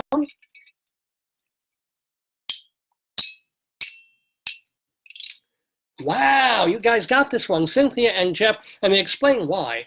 Cynthia used to teach at Gordon Parks School in Queens. So they named the school after him where she used to teach. So yeah, you are absolutely right. The late Gordon Parks was born today back in 1912 on November 30th. You guys are burning it up. Let's see if we can keep it going. We got a lot of questions here in our Today Yesterday quiz. Born today yesterday is Robert Peter Williams. Okay, he's better known by his stage name, a Tony-nominated actor who parlayed a role as a butler on the TV comedy soap into his own spin-off, named The Show and The Actor. Okay, that's our next question. Born back in 1927, this particular performer played a butler on soap and then got basically the spin-off. He hit the TV jackpot, as it were. Can you name him and that soap sequel? This is a real, talking about baby boomers. That is a baby boomer question right there. So I'm sure Cynthia and Jeff are going to get this one. You've got to. His real name was Robert Peter Williams. But, and by the way, anybody else can chime in. Anybody else can type in. And, and so we do have an answer. Let's get that countdown going. And the answer is, oh my God, Cynthia and Jeff, see, you shouldn't have quit after those questions because you're correct again. Robert Guillaume was born back in 1927. His real name was Robert Peter Williams, and he only took Guillaume as a stage name later on. In fact, he picked Guillaume because it's French for William. Go figure. By the way, when he died back in 2017, Robert Guillaume, one of the things that all the obituaries pointed out is that he was the first black man, the first black actor or black person to play the Phantom in Phantom of the Opera. He did it in the LA production. So that was kind of neat too. The late Robert Guillaume, who also did a ton of theater before television claimed him. Well done. I think you guys are 1, 2, 3, 4. Well, you're 4 for 4 so far. Let's see how you can keep it going, Cynthia and Jeff and everybody else in our Today Yesterday quiz. After 438 performances on Broadway, Good Evening closed. It was a sketch comedy show starring 2 British men, and the skits had titles like One Leg Too Few and The Frog and Peach. Who were they?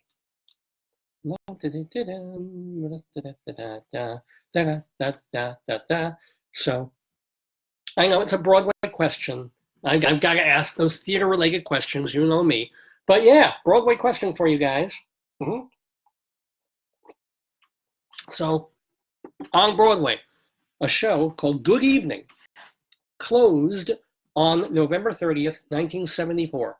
And it featured 2 British men doing these skits with titles like The Frog and Peach and One Leg Too Few. Who were they? And I'll give you a hint. The hint is, I'm waiting for some kind of answer, but no, I will give the hint. They also had naughtier alter egos that they named Derek and Clive. So if you're a real sort of deep cut comedy person, you know those characters too. Do I have an answer? Should start doing time limits on these things. If I had a second hand, do I have a second hand? I actually do. I can turn this around and use that because I've got to. Okay, we might have to let this one go because I'm not getting any kind of answer. I'm going to give a 5, 4, 3, 2, 1.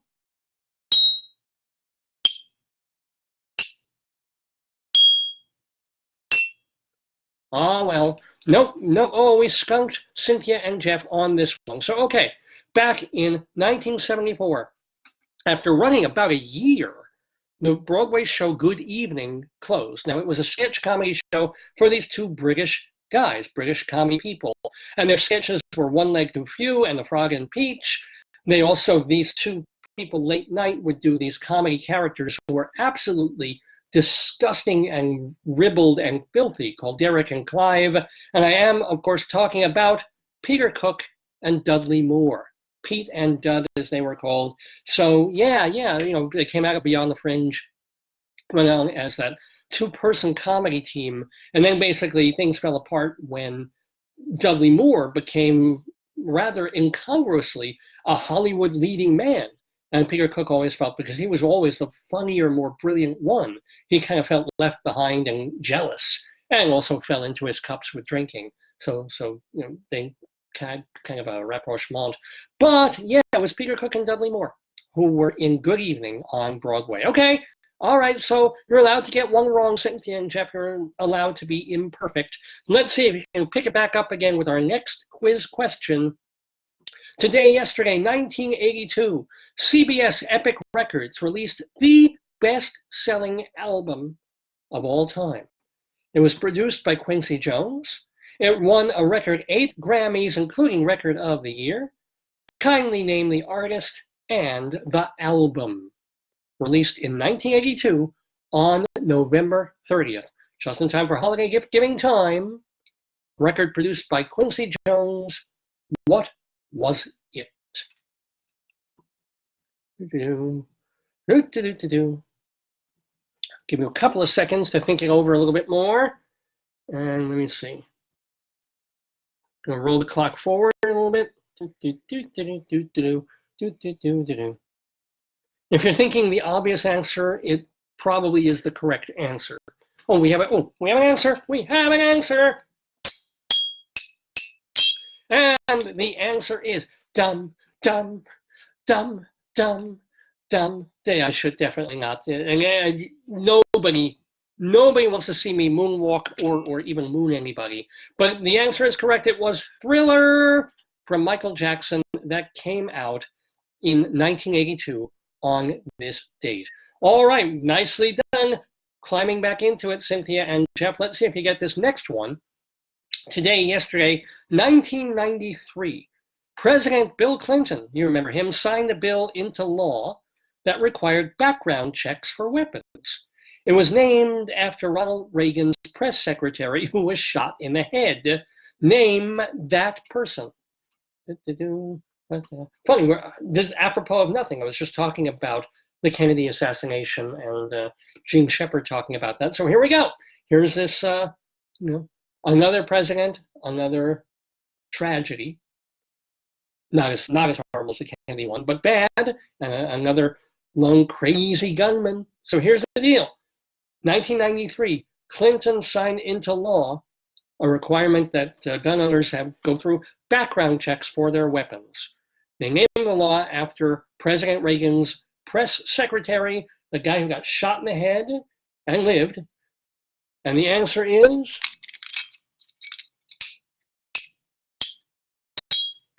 Brady, James Brady, and of course the Brady Bill is what they call it. Well done, Cynthia and Jeff. You guys are rocking it. So let's see, 1, 2, 3, 4, 5, 6, 7. That was the 7th question. You guys are 1 and 6. So pretty good. Here we go.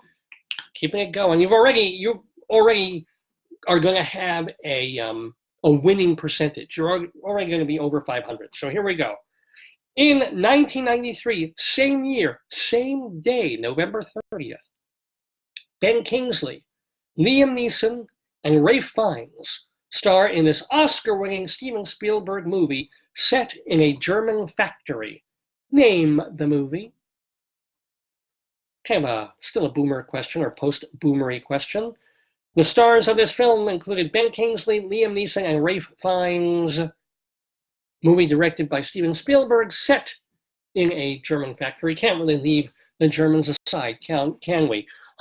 On this Today, Yesterday quiz. What is the name of that movie? I'm not going to give you a lot of time on this. You guys know this one. Come on. It was released today, on this date, back in 1993. And the answer is correct. from Cynthia and Jeff. It was Schindler's List. Can't believe that's like 25 years old already. Good Lord. But anyway, well done, well done. We've got 2 more questions in our Today Yesterday quiz for today of November 30th, 2004. On this date, after 74 consecutive victories, this Mormon software engineer was beaten by Nancy Zerg, but not before he had won $2.5 million answering questions on TV. Name him and the show. If you pay any attention to our Today Yesterday quiz, you know we have certain similarities for sure.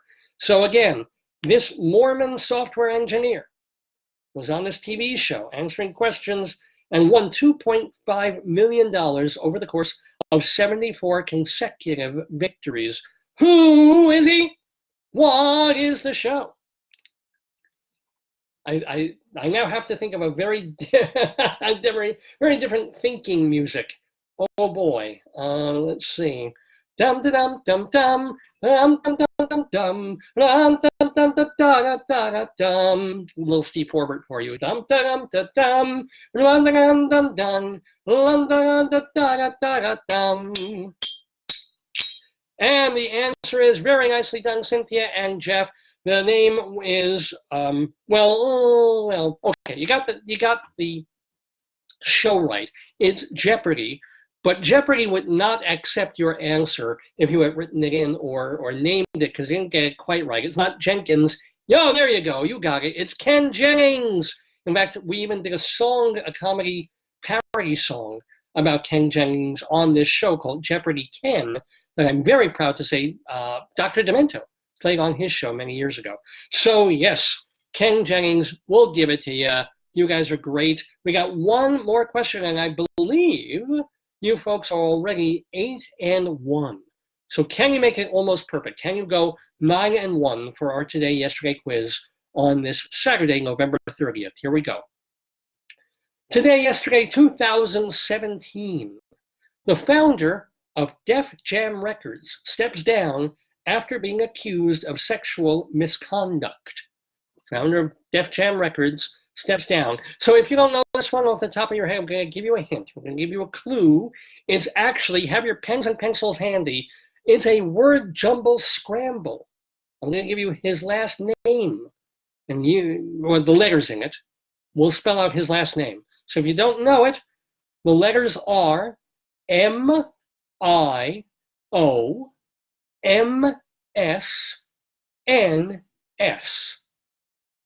I'll read that again. M-I-O-M-S-N-S.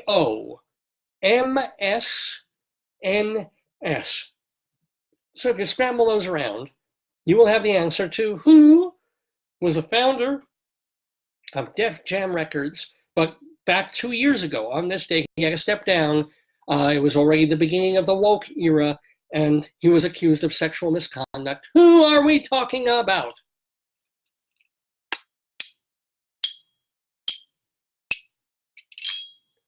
And the answer is yes, that is correct. Russell Simmons.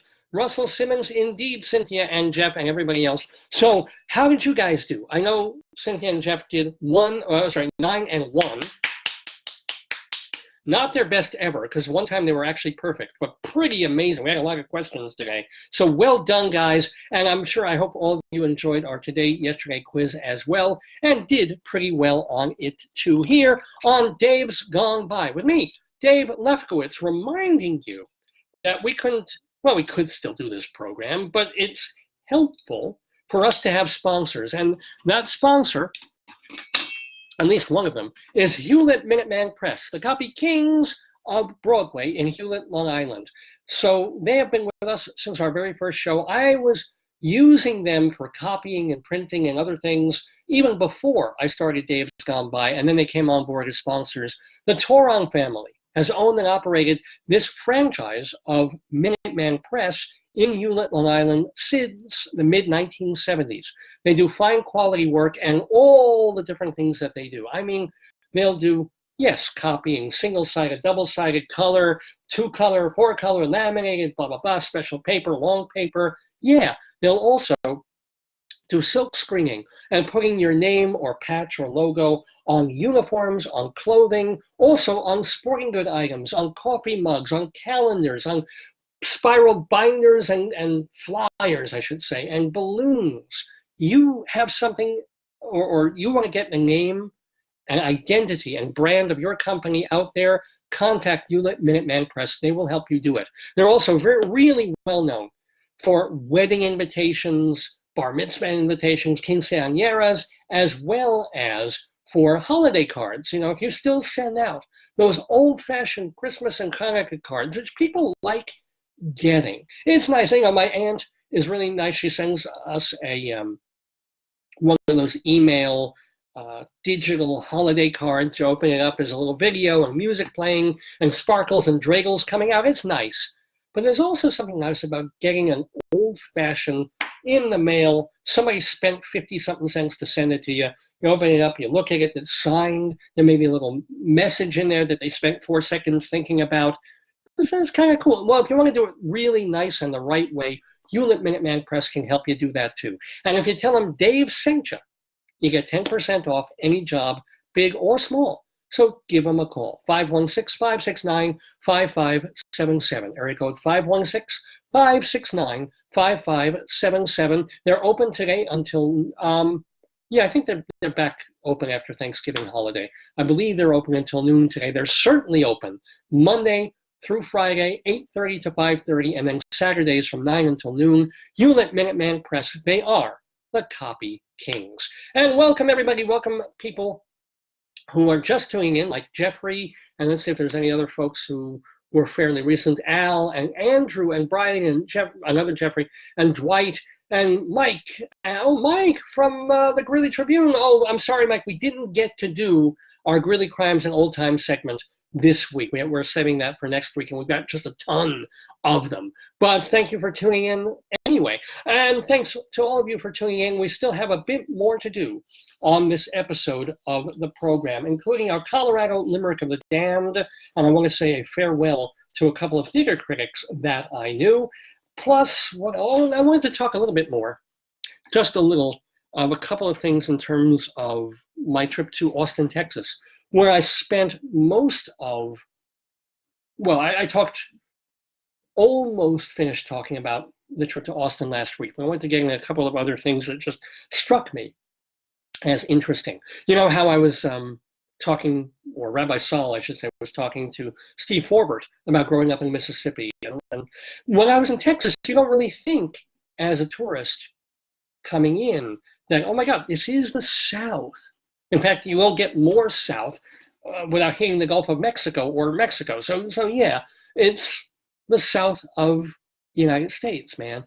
But I don't know, more in Alabama and Tennessee, Mississippi, I would feel more like, oh, I'm in the South. In Texas, you don't, especially Austin, which is a more hip, hipstery, moderny, out there city for the most part. You don't really feel necessarily the history that you would in other parts of Texas. And yet, it struck me when I was going and walking in SoCo, which is south of Congress Street, which is the hipper, touristy, but tourists who want to see more local shops and boot sellers and funky little restaurants, kinds of places. Well, they also have this really nice looking school for the deaf. And what's really kind of cool, I mean, there's a gate there, you can't just wander into it, but there's a plaque in front of the school for the deaf that gives its history. And it isn't a completely whitewashed, like, everything is wonderful and here's the amount of grant money we receive and we've helped so many students. It really tells you like the whole story of the place. That at one point they had a leader who came in, ran the place for about 8 months, and they were so unpopular running the school that they got him the hell out of there. And it's on this plaque, right? The first thing you see when you come up to this big giant school for the deaf. And then the one thing that just caught me, right? Because I wasn't thinking about this really at all in the whole 4 days that I was in Texas, was on this plaque. It said, oh, in passing, not making even a big deal of it, but it noted that the school was desegregated in 1965. And it really was like a bit of cold water thrown in the face of like, oh my God, there was this point. I'm not in the North when this wasn't a factor. Certainly there's prejudice and racism and all of this stuff that goes on in New York and the East and Boston and Maine and wherever else. But to go to Texas and be reminded, oh, wow, in 1965, they had to desegregate this school. And that was thanks to Lyndon Johnson, really. Going back to all the way and the show we were talking about, The Great Society, up at Lincoln Center. So that kind of threw me. And then I was talking last week about the University of Texas, which isn't just another college. It isn't just another place, another campus. It is this city unto itself. Acre after acre, building after building. You know, their swimming building is bigger than half the campuses of other colleges. I swear to you. And that's the joke. Everything's big in Texas. We all know that old line, that old joke. A guy goes into, I didn't tell it last week. Let me see if I can remember to tell it this time. Just has to do with, guy goes into a restaurant. Please, I hope I tell it right. Guy goes into a restaurant and he orders, they say, well, would you like a drink first before you meal? Sure. So I like a beer. So they bring him a beer, but they don't just bring him a can or a 16 ounce or even a 32. And they bring him this enormous tabard of brew on tap. And he's like, oh my God, I mean, I can't drink, so big. And the waiter's like, everything's big in Texas. So he goes, he gets the menu, he orders, he says, okay, let me have the porterhouse steak. Sends the waiter on his way. About 10 minutes later, the waiter comes back with a plate this size, and the steak is hanging off both sides, all the sides of the plate. You can't even see the plate. That this porterhouse is this thick and this wide. And the guy said, I can't eat any of this. My God, it looks delicious, but it's enormous. And the waiter says, well, God, everything's big in Texas. Right? So he goes, and after he eats some of the meal and drinks some of the beer that he can, he says, oh, God, better take care of something. So he goes looking and tries to find the door for the bathroom. And he goes wandering in this way and that way. And the restaurant is so huge because it's Texas. He gets a little bit lost and wanders and wander out the other.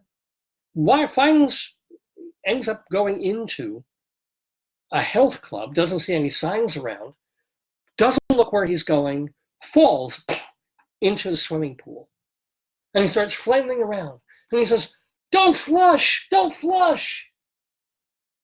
Yeah, my dad used to love telling that joke. Everything's big in Texas. So yeah, this friggin' University of Texas, is enormous. And I think I did talk a little bit about this last week, that my wife and I come from a university that is going through trying to sort itself out after getting itself into $10 million in debt, which is a lot of money. Right? Sounds like an enormous amount of money, and it's led to cost cutting and people who are on contract not being hired back and not being able to do this and saving money here. 10 million, got to get it from somewhere, right? You go to the University of Texas, and they have an endowment of $31 billion. Not million, ladies and gentlemen, $31 billion. And it just killed me. Well, first of all, they've got 3 times the number of students. They got 50,000 students wandering around that campus. So you're everywhere you look. As I said, it's like a small city. And what killed me also is that one of the things that we're most, I guess, proud of at university in Colorado, where my wife and I have taught, is that James Michener, the guy who wrote all these 1,400 word books, 1,400 page books. Each book is 1,000,000 words. So he wrote Centennial, which was based on Greeley, Colorado. And he wrote The Source, which is a book my mother loved. And he wrote, just book after book. And somehow this guy pumped out a book a year. And each book was as long as anything Stephen King has ever written, and then some. So the University of Northern Colorado has his papers, and they named the main library after him. He made, I guess, a very good living as a novelist. So the library is the Michener Library. Great, fine, cool, very nice library, well appointed, well done. It's a pretty good place. Okay, so I'm like, okay, University of Texas. They've got this museum, they got this place, they got this campus, they got that. They take up 3 square miles or something like that. But we got James Michener. We got his stuff. Got a library. He gave us that much money. I go to the University of Texas. In the building, one of the cornerstones of the building says James Michener. So whatever he gave to the University of Northern Colorado, he probably quadrupled in giving it to the University of Texas, because I think one of his books is Texas as well. Anyway, so I wanted to talk about a couple of things that were at the University of Texas, including their museums.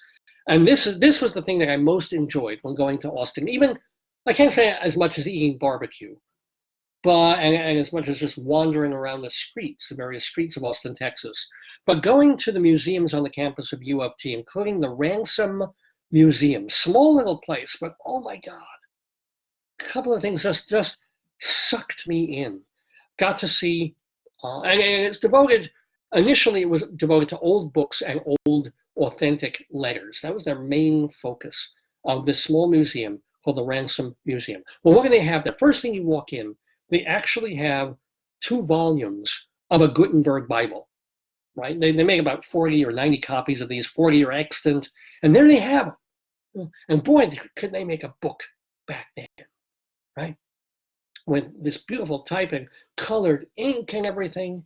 Maybe it was the first book in movable, settable type or something like that. I never understand this whole printing jargon stuff.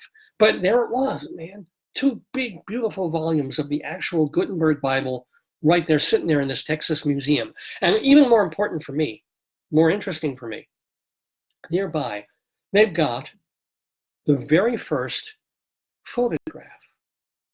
And you go into this little booth, and it's not on like Kodak paper or anything. It's on this metal sheet with emulsion or something on it, where this guy, French guy named Nipsey, forgive me if I'm mispronouncing his name, set up this pinhole box camera, and he was in an upstairs window, and he pointed it at the scene outside, just these rooftops across the way. And he let the exposure hang there for about 3 or 4 days. Just sort of like captured everything and just let it soak in and hit the chemicals on this sheet of steel or some kind of metal. And it captured and it held. And you can see like a treetop and some rooftops. Is not easy to see, and they keep it rather dark. They don't want to ruin this incredibly important thing, because this is going back to like 1827. This first attempt, this first stab at photography. And they have it right there in this room at the Ransom Museum in Austin on the campus of the University of Texas, right? So then you step over from the Gutenberg Bible, and what Steve Gutenberg was doing writing a Bible is beyond me, and then you go across and there's the first photograph. So already I'm like primed. I'm like, holy crap, this is unbelievable. We should have this in New York, not here. No offense to Texans. And then you go through the rest of the room, and it's just old letters like correspondence with Ford Madox Ford and Ernest Hemingway and F. Scott Fitzgerald, and first editions of books, and really, really old books before the printing press, books that were hand copied by monks and corrected by monks, where you see something was elided and drawn next to and crossed out and other letters put in there. And there's an amazing thing. I actually have this shot in the photos that I shared on this Facebook page when I did that collage of pictures that we took in Austin of somebody drew, and not in a Bible, but in a very different book, a book of stories, I guess it was. And in this beautiful lettering, all the old books look like this, and pictures and gewgaws all around the text. Somebody had drawn in like a naked monk leaning forward with his ass to the words, pointing at his ass, which was essentially that whoever was reading this book later on doodled this in to say that they didn't agree with whatever was in that sentence. And here's this monk farting on it. It's actually there. If you go on the pictures we took, it's there. You can go see it. And I was like, wow, absolute wow, that there was this kind of fun. Well, it was Chaucerian England anyway. And they had a version, I think, of the Canterbury Tales there as well. So great museum, the Ransom Museum. You can get through it. My problem was I spent almost an hour and a half there because I love books. And I was so sucked into this world of correspondence between authors and these first editions and second editions and what a cover looked like back then, what was a good cover and a bad cover. There was also a display. I think it was at the Blanton Museum and not the Ransom, of printing things where they had original posters of magicians from 100, 150 years ago, the great Thurston and Houdini. And they make it fascinating because they were talking all about the color printing process. That sometimes they get in two color, and then they use these dyes. And this is a really good example that has come through well over the years that hasn't faded, of this kind of printing process for this magician's poster. Fabulous stuff. And if I'm misremembering, and that was at the Blanton Museum, do forgive me, but I thought that was pretty great. So the Blanton Museum, I think I talked about that last week. That is just, about half a mile away from the Ransom Museum, also on the U of T campus. More of a classical, traditional, like we've got to cover every time period in painting and sculpture museum thing. So if you've been to a museum of art in any major city, you've been to the Blanton. No offense. But if you have to go to the Ransom, that's kind of special. And most out of the blue of all, again, at the Ransom Museum, this place that's really devoted just to books, or was supposed to be. And then they're also dealing now with other media, like photographs, and I guess film. Apropos of nothing, tucked away in a corner, although you can't take a photograph of it or get near it, they have an original Frida Kahlo, and the famous one. The one she's got the crown of thorns around her neck and it's making her bleed, and the monkey on her shoulder. That painting, for some reason, and there's not many other paintings at all in the Ransom Museum. They have busts of authors. They have literary people's sculptures around the museum. And those are kind of cool. But to just come face to face with an original and beautifully preserved Kahlo painting. She's not my favorite painter. She's my wife's. But at least I get it now. Because I'll see prints of Kahlo and I'll be, oh, she was talented. She's got all these symbolism and she suffered so much. Okay, I kind of get it. But when you see it up close and personal, a real physical, actual Kahlo, is like, it does take you back. It takes you out back.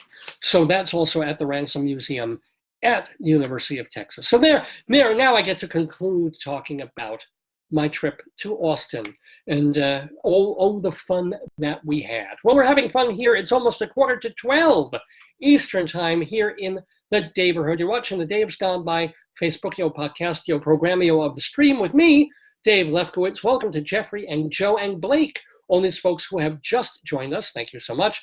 We have a little bit more to do on the program, including our Colorado Limerick of the Damned. But I do want to give a big, big thank you once more to Steve Forbert for being with us in the Daverhood. Remember that he will be at the Iridium this coming Thursday night at 9 in Manhattan. Plus, if you go to steveforbert.com, you can find out about his memoir, the book that he wrote, his most recent album, The Magic Tree, and all the other stuff that he's doing in the album that he's working on that will come out in April. steveforbert.com. And thank you to Sarah for helping set up the interview with him and Rabbi Saul Solomon. So Steve Forbert is, of course, now a friend of the Daverhood. Well, we love to talk about our friends and let you know what they've been up to in our segment, Friends of the Daverhood.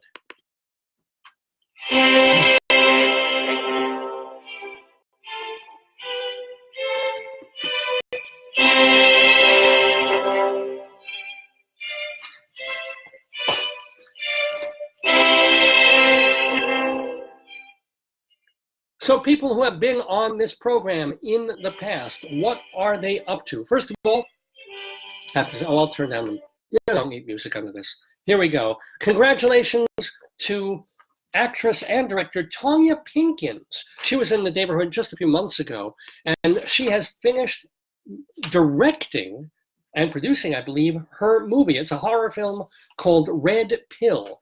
So congrats to Tanya Pinkins on that. Congratulations to Drew Velting.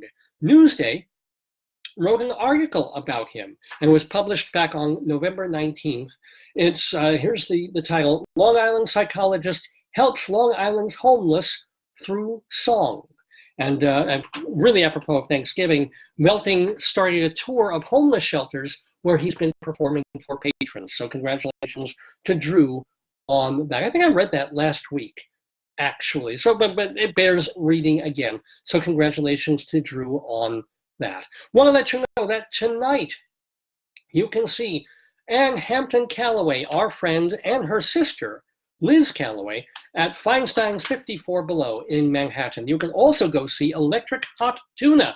They are playing tonight at Town Hall with our friends Jorma Kaukonen and Jack Cassidy. We get a 2-for-1 there.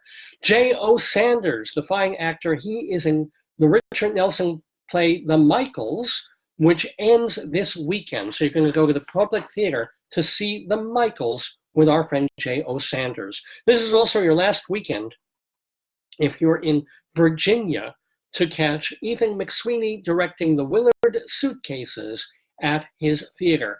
Also, this is the last weekend to go with the Triad and see Gerard Alessandrini's Forbidden Broadway in its latest iteration. It's been running for only a few weeks, not a big hit run this time, but it's up at the Triad, Forbidden Broadway, by our friend Gerard Alessandrini.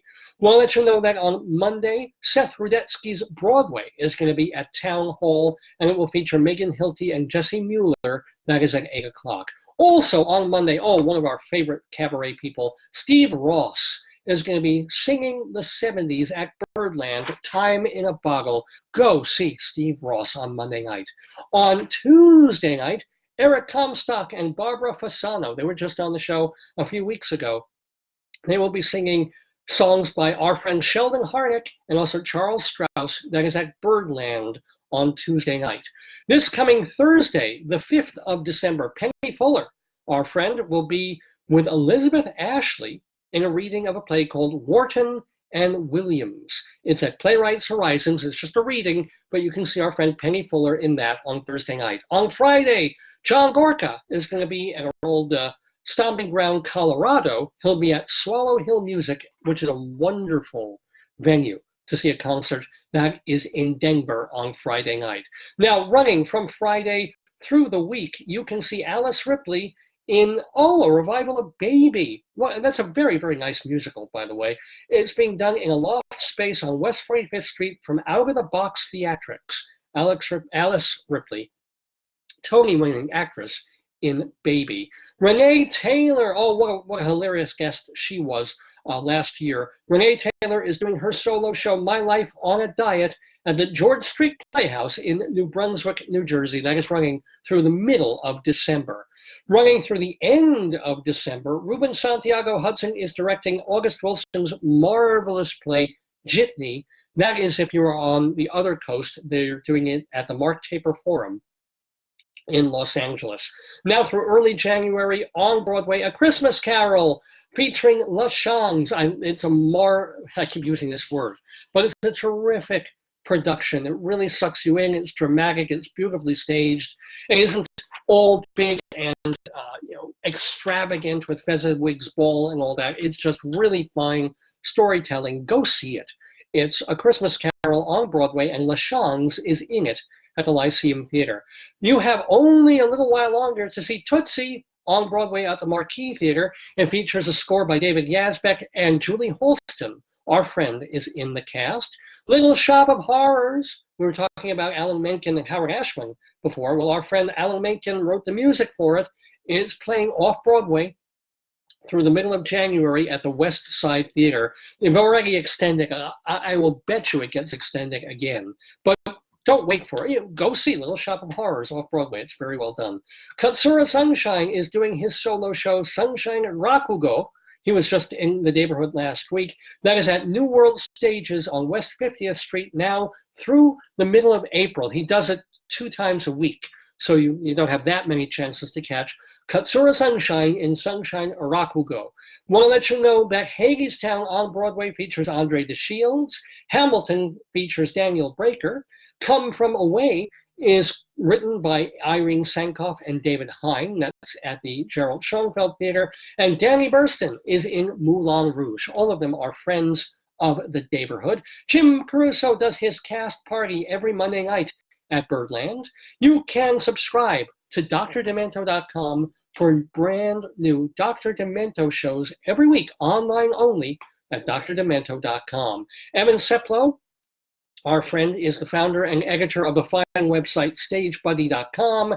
Eva Heinemann is the host of High Drama, the theater review show on Manhattan Cable TV. Plus, on the same network, mnn.org, you can see Charlie Gross and Leslie Hoban Blake doing their theater review show, Two on the Aisle. I believe David Kenny is still doing Everything Old is New Again on WBAI radio on Sunday nights. I know BAI has been going through all sorts of turmoil, but they seem to have turned the lock on the key again. So congratulations to him on that. Congratulations to Catherine Russell, still starring in Perfect Crime after all these years. I think she's in her 32nd year in the show. And want to point you towards theaterscene.com, theaterscene.com, which is edited and founded by our friend Jeannie Lieberman. And those, my friends, are the friends of the Daverhood.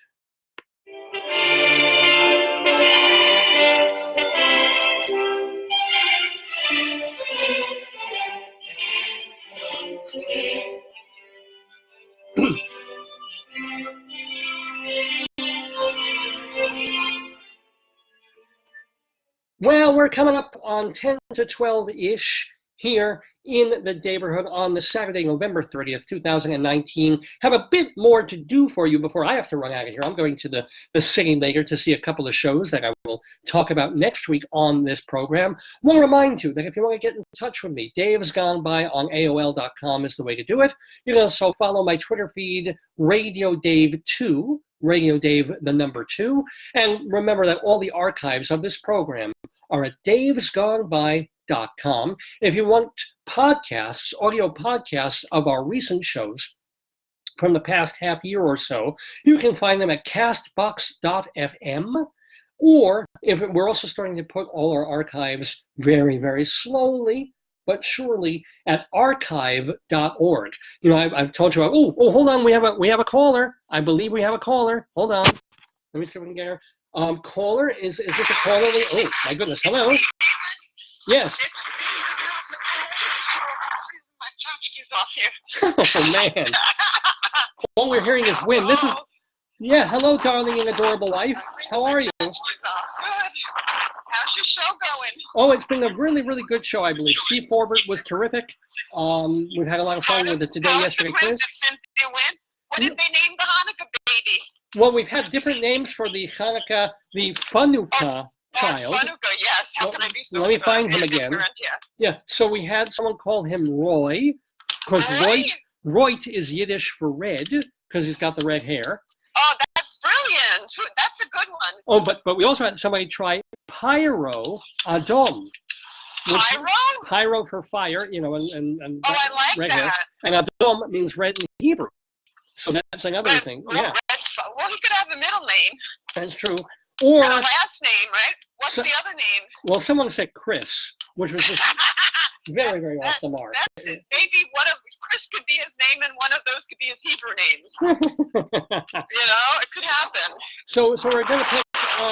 But Roy. I don't know. I'm torn between Roy and Pyro. I think what you should do is next week put the three in it, write them down on a piece of paper, and pick one randomly. Oh, yeah. Well, not Chris is not going to happen, but Roy or Pyro might, just might. There we go. Oh, and someone else says that Shonda, which means for girl. Chantel? No, Shonda. Oh, Like a shame? Shame? Like shame. I don't think so. No, I don't think he's a shanda. He's wearing a kippah. He's religious. He's not a shame. Well, we don't know what he's got deep in his backpack. He might have porn or something. We don't know. He has ketchup in his backpack. We know that. Yeah. Oh, and Cynthia chimed in to say Roy Adom. I like that. I don't know. I sort of like Pyro too. We'll think about it. You can still chime in all week.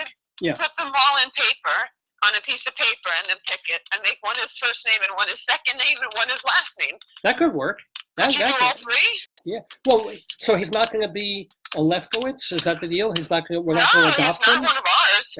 We're not going to, I think we could do, Chris is the middle name, pick one of the first is the Hebrew is the first, and the other Hebrew is pick the 2-word Hebrew is the last. Pikachu. No, we're not naming him Pikachu. That would set off someone I work with. Pick the first. Yeah. Like the first Hebrew name, the one that means red, put that first. Okay, Adon. What is that, Adon? And then put the middle name Chris, and then the last name should be the 2-word. Well, we also have Licht. They're saying Licht for light. Or Lefkowitz. Roy Lefkowitz. No, we can't do that one. That's too late already. Yeah. Plus, half our viewers are not Jewish and they won't be able to pronounce it. So we can try. I think you should do the Adom or whatever. Yeah. Chris, and then what's the last two that means the red light? Or Licht or Pyro. So you don't like Pyro? You don't think Pyro? Yes. Pyro has 2 words, right? Pyro something. You should put that. Was Pyro Adom? That was the. That should be the first name or the last name. So as long as can you hang with me a little bit, or do you have to? Yeah, I'm walking in the cold back from Limerick. I'm freezing my tchotchkes off here. Yeah. Well, here's the deal. Because we still have the Limerick to do, but this is perfect timing to get you on the air because I want to say goodbye to a couple of people who passed away this past. I mean, not that they're listening. Oh, there's somebody in the people we know who's sitting shiva. Well, yeah. That's terrible. Who died? Well, we lost a few days ago. Oh, yes. Our mutual acquaintance and something of a friend, longtime theater critic Herb Simpson, passed away at the age of 82. So we have memories of Herb because I belong to the American Theater Critics Association. That every year would go away for a couple of days to some city in America and go see theater there and go see museums and go eat in restaurants. With the Leatherman, all the women are dressed like Frida Kahlo. It was a sight to behold. Yeah, we're an interesting group. We're not the most sartorial, splendiferous group of people who are theater critics. But one of those people... David, but they're most likely to go in the kitchen and get food. But I want to confine this to Herb. Because tell us about Herb Simpson. So I'll tell you what happened was, everybody all the critics like to imbibe of the wine and the alcohol, right? Mm-hmm. So they were all drinking, and then we were in Paris, and we had to get the carte orange or the orange card for the subway or the metro, and nobody could fill it out because they either couldn't see, they couldn't focus. And so I did it, and I kept asking her questions, and he said something to me like, "Oh, you talk too much," but something really snippy. And he was snippy. He was very like a one-liner. And if I can break in, the irony is that he was known for extemporaneously talking and talking and talking. You'd ask him a question, and 20 minutes later, he would finish answering you. So if you were talking about a verbose person, it was Herb, but he was also very knowledgeable. Yeah. Yeah, but then he apologized, like, I'm just kidding. It's my sense of humor. And I said to him, "That's a weapon." Well, as a critic, he would be. Yeah. I said I could be the same way, but you have to use it for good. It's a weapon. You can't weaponize your speech. Well, critics can, but here's the deal: you kind of got your revenge on some level when we all went on a boat ride. Oh God! Tell. Well, so he wore a hairpiece that was pretty big. Yeah. And the guy sitting next to me said, I didn't even think of it. Herb had a hat, a baseball cap, and his hairpiece. And then the critic next to me said, "Oh my God, I hope we don't have to catch the hairpiece when the speedboat kicks in." And wouldn't you know, as soon as the speedboat kicked in, his baseball hat flew off. And the critic next to me said, "Catch his toupee, catch his hair." And I thought it was his hair, but I caught the cap. Because Herb was a vain fellow. He would always dress really, really well. He prided himself on that, and he had it was obvious he was wearing a toupee, a hairpiece, but you know, he wore it just so. So to have it almost come off in the boat and have everybody start screaming, catch his hair. Catch his toupee. And the other thing I remember, he kept showing me, Kurt had an eye for the really sexy, good-looking young gentleman, and he showed me a picture of him in some cruise with a guy like water up to his waist in some like tropical setting, a gorgeous hunk of burning love. And he's like, this is how I travel. I was like, okay. Good for him. You know, because he had to come. The man was 82 years old, so he had to come up in a world that was not so accepting of gay people, and he was pretty open and out about. And he was a school teacher, right, for many years. I think at university, it also said in the piece that there was a very nice article the man wrote. Yeah, by Bill Hirschman. It said that he always promoted, like even in Russia, where homosexuality at the time that Herb went was a crime, he always promoted. You know, gay and lesbian actors and dancers. He was supportive of it. Yeah. Now I knew. You know, I mean, that's Joyce's memories. I knew him a little better because he wrote occasionally for TotalTheater.com. So he would review living up in Geneseo, New York, and near Rochester. He would review Jiva, and he would also go every year to the Stratford Festival and the Shaw Festival in Canada. That was his pilgrimage up until last year. He would go see shows at Stratford and Shaw, and then come write about them for me.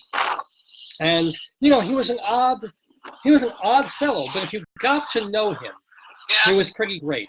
I mean, I was put off by him early when I joined the American Theater Critics because he would expect, or you'd be at a place with a panel, right, with invited guests and panel. You're coming to listen to people, and then after they have their panel discussion, you get to ask questions. So everybody would dread when Herb would stand up and ask a question because his question was 8 minutes long just to show how much he knew, right? You know? Yeah, I think that's the academic piece of them. The academics always, you know, without their intelligence, you know. But somebody talked to him about it, and he became much better years later. Yeah, he gave that up. He became much more personable. And, you know, and I don't think he was mean. I think that was his he had a very biting wit, and he knew his stuff. And I think he struck me as somebody who said things because he wanted to show people what he knew, not to make himself but to validate, you know. Yeah, exactly. And he would name drop, but he would do it with real affection. You know, he would say his long-standing friendship with Edward Albee. That was his big thing. He loved Edward Albee. He traded letters with Albee. He knew Albee. You couldn't talk to her for 10 seconds without him bringing up Edward Albee. But it was more than just, I know Edward Albee. He had a great affection and kinship with the man. So it was name-dropping, but it went beyond that. And it wasn't just a means to an end. Yeah, I agree. And one of his students was the lighting designer Peter Kazarowski. And he always took great pride in pointing out when Peter Kazarowski would design a show. He said, that's my student. And again, but you feel the same way, David, when somebody that you have worked with and makes success, you feel their pride. You know, you feel pride for them. Now, if you are curious about Herb and knowing more about him, he was a guest in Daverhood about 2 years ago. I'm thrilled now that I had him on. Yeah, I'm glad too. You did a nice job of it, David, really. Well, thank you. And it's what's kind of neat is Bill Hirschman, the fellow critic from the American Theater Critics, wrote an obit about Herb and dipped into that conversation. Yeah, so cool, right? And he said one of the great things that Herb said on my show when he was asked, well, look, you know, you're getting older. It's a little tougher for you to get around. Do you miss not covering as much dance, ballet, and theater as you used to? You're in semi-retirement. And Herb said, well, you know, not really. It's kind of nice not having to see Fiddler on the Roof played by a bunch of 10-year-olds playing middle-aged Russian Jews anymore. You know? I know. Was a good quote. Yeah. I also like that Ed Rubin had a picture of him with the car that said critic. Oh. Like said critic. I think that's hysterical. It's so good. him, you know, it's so him. So if you want to read Herb Simpson's stuff, you can go to TotalTheater.com and look for all his bylines and all the reviews that he wrote. If you want to read Bill Hirschman's fine story. Yeah. Bill Hirschman's story is in theatercriticism.com. Sounds like you're typing. What are you doing? I'm walking. Oh, there's like a clicky-clacky thing. It's like you're. I don't know. Maybe it's my hood. I'm walking in the weather. It's cold. Maybe. Yeah. Maybe it's my brain. I'm freezing. But you can go. Yeah. Is it better now? Yes. Yeah. I took my hood off. It might have been the hood hitting my speaker, my microphone. Yeah, maybe that's it. It's like tick, tick, tick. But yeah, it's theatercriticism.com. David, I'm going to blow. Oh, okay. Well, love you, sweetie. I'm so glad you called in because I want to talk a little. You never met. I don't think you ever met John Simon, did you? Yes, I believe I did, but I don't recall much specifics. That's the problem. We probably saw him on the aisle or just at a couple of shows or something like that. I think I met him several times. Oh. The name does ring a bell. I'm going to be home in like 20 minutes. Are you going to be home with me? I'll be home very briefly, and then okay. I'll be running out the door.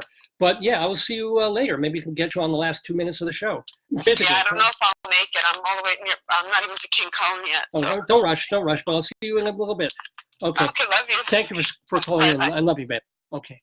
Bye-bye. My darling and adorable wife, Joyce, calling in from the road. Well, physically walking on the road, not like Steve Forbert being on the road. But I'm thrilled. By the way, it's about 5 minutes after 12 Eastern time. We've got to finish up the show. But I do want to do a little bit more of the gone by stuff with saying goodbye to John Simon, who passed away at the age of 94. I think he and Herb died on the same day. And they were both kind of old world, old-fashioned kinds of theater critics. John Simon, more than anyone else, in a manner of speaking, the most vilified and feared, perhaps, of all the modern-day theater critics. And yet, that's the one thing that you think about with Simon. In all his writings about not only theater, but film as well, he could be mean, he could be vitriolic, he could be telling you, hey, this is what I hate, right, and why I hate it, and sometimes being incredibly flip. And yeah, it was often wrong of him not to take into account how hurtful saying something like that would be if it's in print. Because we all, if we're not saying it for the general public, we'll talk the talk. If I see someone on stage, I was supposed to be attractive, I'm like, whoa, this person's put on a few pounds and she's kind of porky, and then the character's supposed to fall in love with her, and I just don't get it. I'm not going to put that in print if I'm writing a review, but I'll certainly tell people around me, and I'll be honest. I'm like, oh man, she used to be so hot. What happened to her? But that sort of thing per se, right?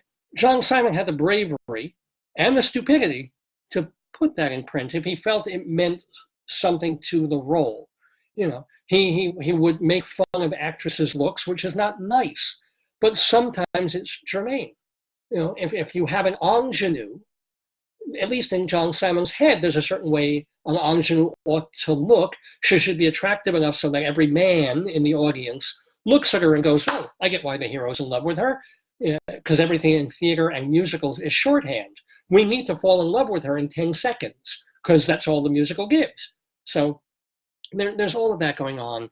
The other thing that gets me about the John Simon thing is that maybe over the years he spent 3,000 to 5,000 words saying things that were downright mean or hurtful, or like, oh, I can't believe he said that, so terrible about the show, about this actor, about this director, out of probably 2 million published words, which means he probably wrote 5 million words over the course of his very long career, right? Because he wrote for New York Magazine for all those years. And then he, in fact, one of the obits make a very good point, that he just wanted to be heard. He had to have his say in order to figure out how he felt and what he thought and why. So that even when New York Magazine dumped him, and then he wrote for another place and that kind of went away, and then he kept up a blog into his 90s. He would write essays, serious essays in this blog, not just Facebook posts, but real deep stuff to understand the world as he thought about it. And there's something to that. And there's also something to the fact that the percentage of miserable things that he wrote is a raindrop in the ocean of everything else that John Simon wrote as well, right? Not to mention that there were things that he loved.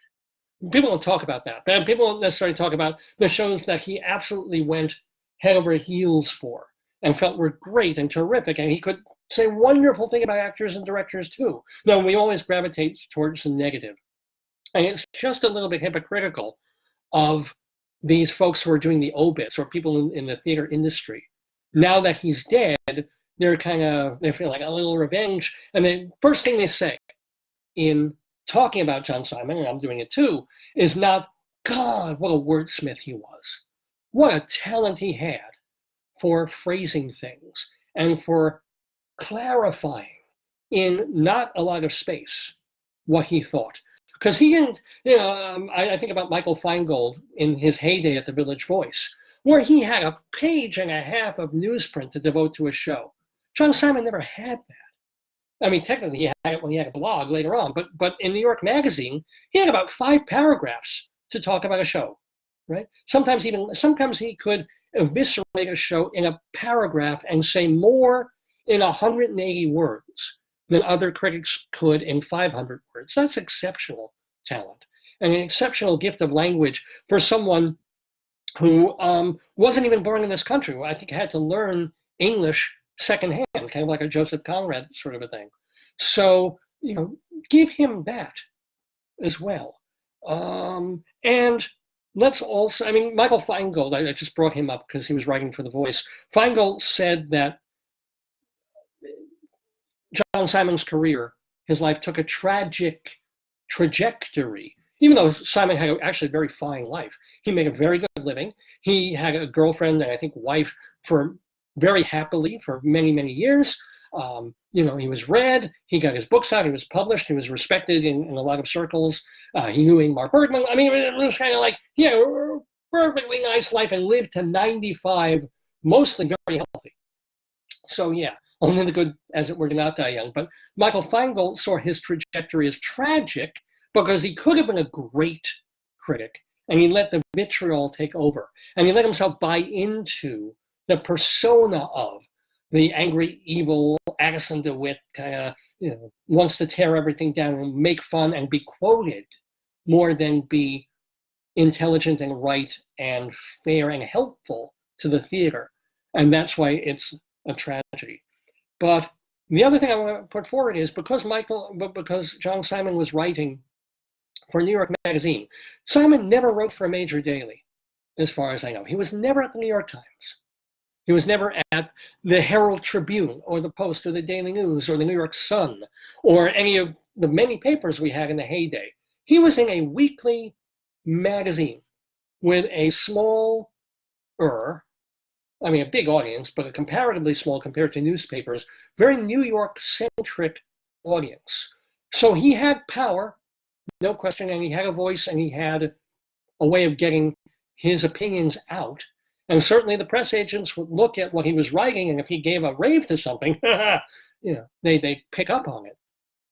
But I don't know if he would have written it quite the same way if he were writing overnights for a major daily, like a Walter Kerr, like a Frank Rich, like a Ben Brantley, like a Clive Barnes, like a Howard Kissel, where you are at the paper of record or the major newspaper that everybody's looking at the party that night when the actors come off stage and they go to Joe Allen's or they go to Sardi's and they're waiting for the reviews. They weren't getting John Simon's review then. They didn't see it until 4 days later, if they even bothered to read them. It wasn't part of that. So although he had power, it wasn't show open, show close power. It wasn't the power to ruin an opening night party that some of the other critics had. So give John Simon this, that if he was mean, it was in a different context. It was in a weekly omnibus context rather than paper of record. This is the news. This show opened and it stank, or it was wonderful, but wonderful with stinky parts and so forth. So give him that as well. Christopher Bonanos, the name is Bonanos, Bonanos, did an obit on John Simon for Vulture.com. And he said, he's caught much better than Feingold, I think, both sides of the John Simon, the good and the not so good. I'll just read this verbatim from Bonanos.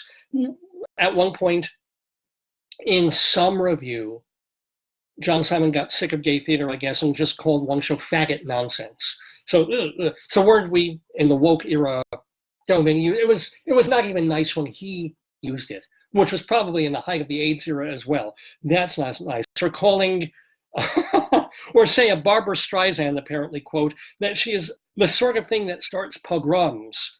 Or say at intermission during an off-Broadway show, and he actually had to issue a public apology for this. He apparently said, quote, gays in the theater, I can't wait till AIDS gets all of them. Right? And yet, I'll go back to not quoting Bonanos here, but talking for myself. I sometimes get that desire to be so vicious and so stingy, even if you don't really mean it. You're just sitting there and you've seen 10 gay plays over the past month, and here's a crappy one, and you want to see theater about something else, and it's just gay play after gay play after gay play, and at one point something just bursts out of you, and you say, oh God, why doesn't AIDS just get these people? It's a horrible thing to say.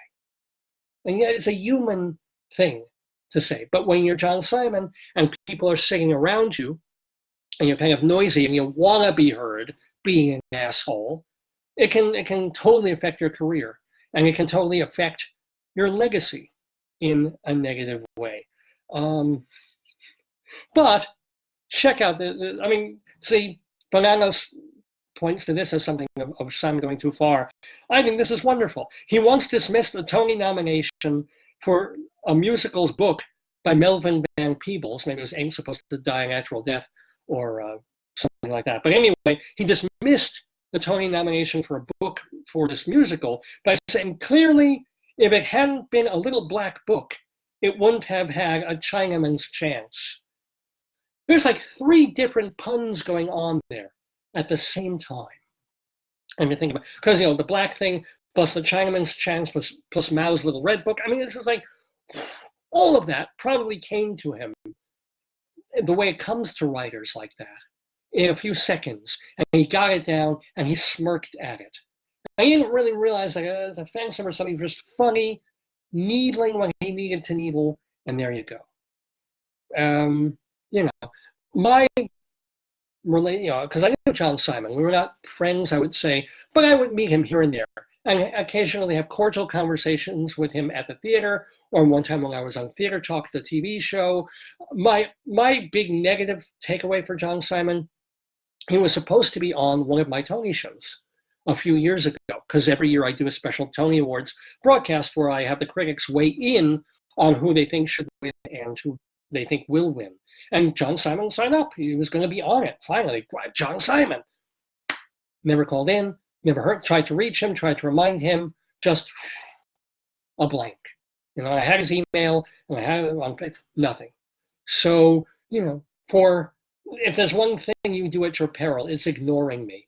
So when he ignored me like that, I'm like, okay, F you, John Simon, I write you off. He didn't say anything negative about me. He didn't diss me like Liza Minnelli or Barbara Streisand or other people you've said bad things about, but my show isn't something worth your remembering. My big Tony special where I'm filling time and waiting for you to call in, all right, the hell with you.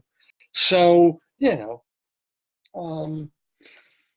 at the same time, I'm going to miss his writing.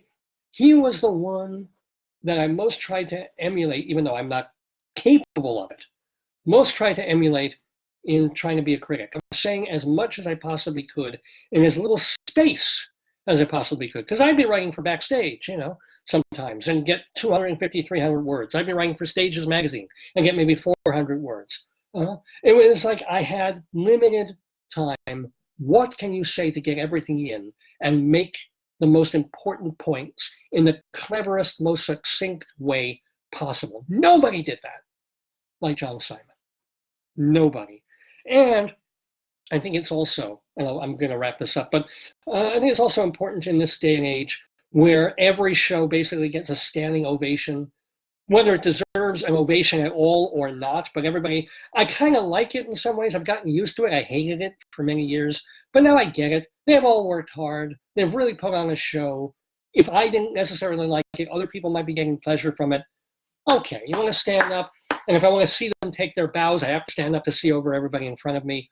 But it's almost more important now to have oppositional voices, to come and say, yes, that show that everybody dutifully gave a standing ovation to, yay. Really, truly, by giving that a standing ovation, you are watering down what is of real quality and what actually deserves an ovation. He made me think about the theater more. He made me appreciate the good and bad of theater more. And he made me want to write better and be a better writer and critic. So whatever animosity or bad feelings I had for John Simon, I'm putting them away and thanking him for being the kind of writer and critic that he has been. Farewell to John Simon and to my friend and writer for Total Theater, Herb Simpson, both of whom passed away this past week. Well, you're watching the Dave's Gone By Facebookio, Podcastio, Programmio of the stream. It's 20 after 12. We're almost done with the show, but we've been cultural, right? We've been talking about the theater and these critics and these writers. I can get a little cultural too. I can write a poem, a short poem, a limerick, in fact. And every week I do one about Colorado, our Colorado Limerick of the Damned. Oh, I didn't get that quite right. Let me do it again, our Colorado Limerick of the Damned. A limerick is a comic verse of 5 lines, in which lines 1, 2, and 5 will end with words that rhyme. And likewise, verses 3 and 4 also end with words that rhyme. So this is a limerick. Rocky Mountain, Colorado,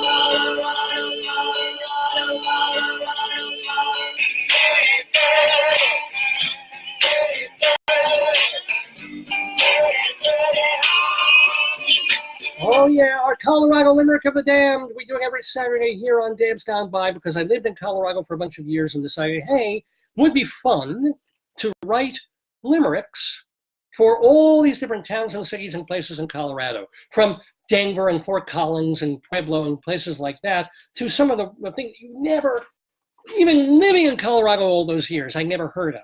Well, here's one that I did actually get to go to. Today's Colorado Limerick of the Damned is going to be devoted to Parker, Colorado, which is actually just a suburb of Denver. It's a commuter town about 20 miles away. It's near Castle Rock, Colorado. It was before the white people got there. You had the Cheyenne Indians and the Utes, the native cultures lived there. Then it became a stop for stagecoaches, and was named after the Parker brothers, not the game people, just two landowners in the area. And in modern day age, Parker has a lot of parkland and trails, like every place else in Colorado. It's a place for people to go and enjoy the outdoors and tourists to come. It has a cultural center that houses the Parker Symphony Orchestra. And every December, the School of Dance does a Nutcracker of Parker.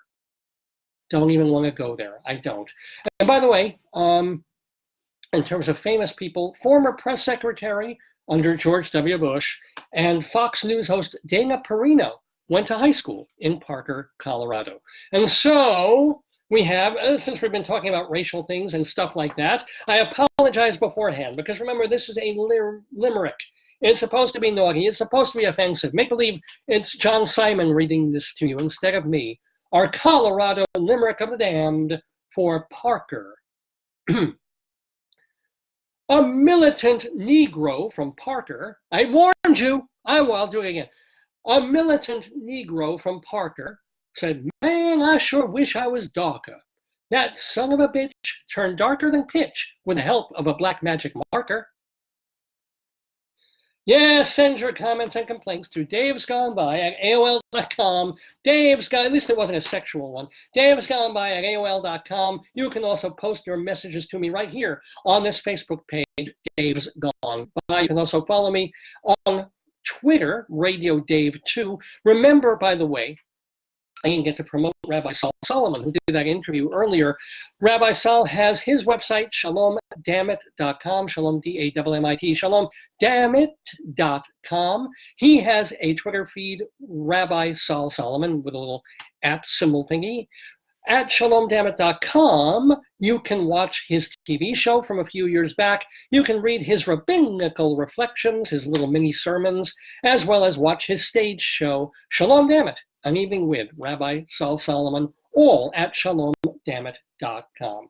Well, I'm sorry we didn't get to Grilly Crimes and Old Times, but we did get through everything else on the 722nd episode of the Dave's Gone By Facebookio, Podcastio, Programmio of the Stream with me, Dave Lefkowitz. I want to thank my darling, wonderful, and adorable wife, Joyce, for calling in just a little while ago. And thanks most of all to Steve Forbert for being with us in the Daverhood. Remember one last time that you can go see him at the Iridium, the club that is at 1560 Broadway, I believe.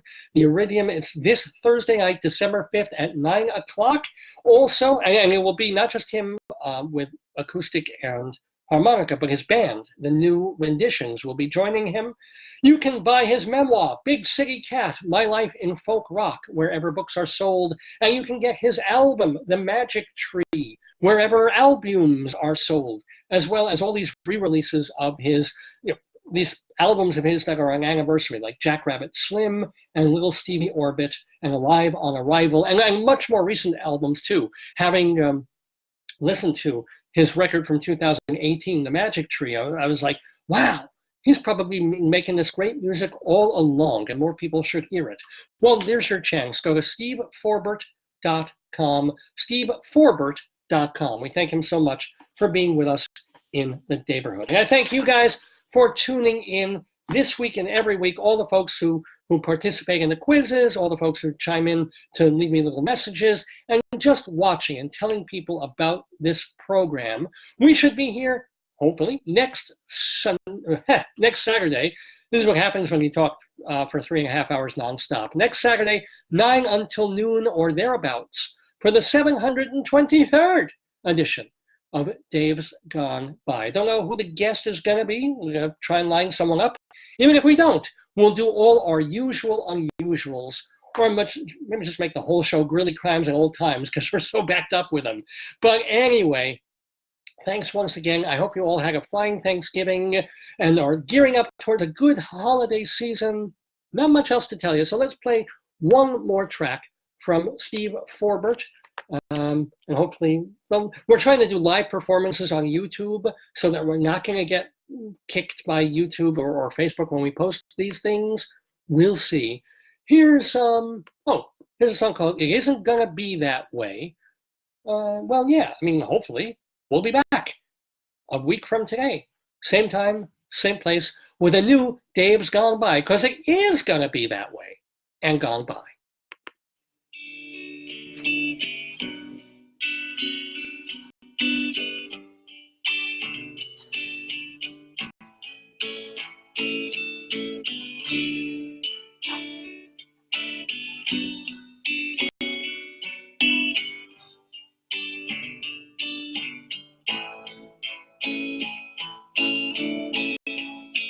Traveled so far, the wind in your face, you're thinking you found the one special place where all of your dreams will walk out in line and follow the course you've made in your mind. Hey, it isn't gonna be that way. It isn't gonna be that way. I came on my own and felt much like you. I thought I was king and knew what to do. But everything burned and fell from my hand. I had to turn back or build a new plan. 'Cause it isn't gonna be that way. It isn't gonna be that way. Hey, it isn't gonna be that way. It isn't gonna be that way. Man, he's good, isn't he? Steve Forbert there.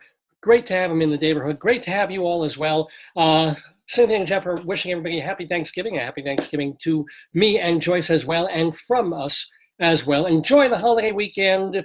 Go buy stuff because it's America and it's this particular weekend. And I will see you next week and gone by.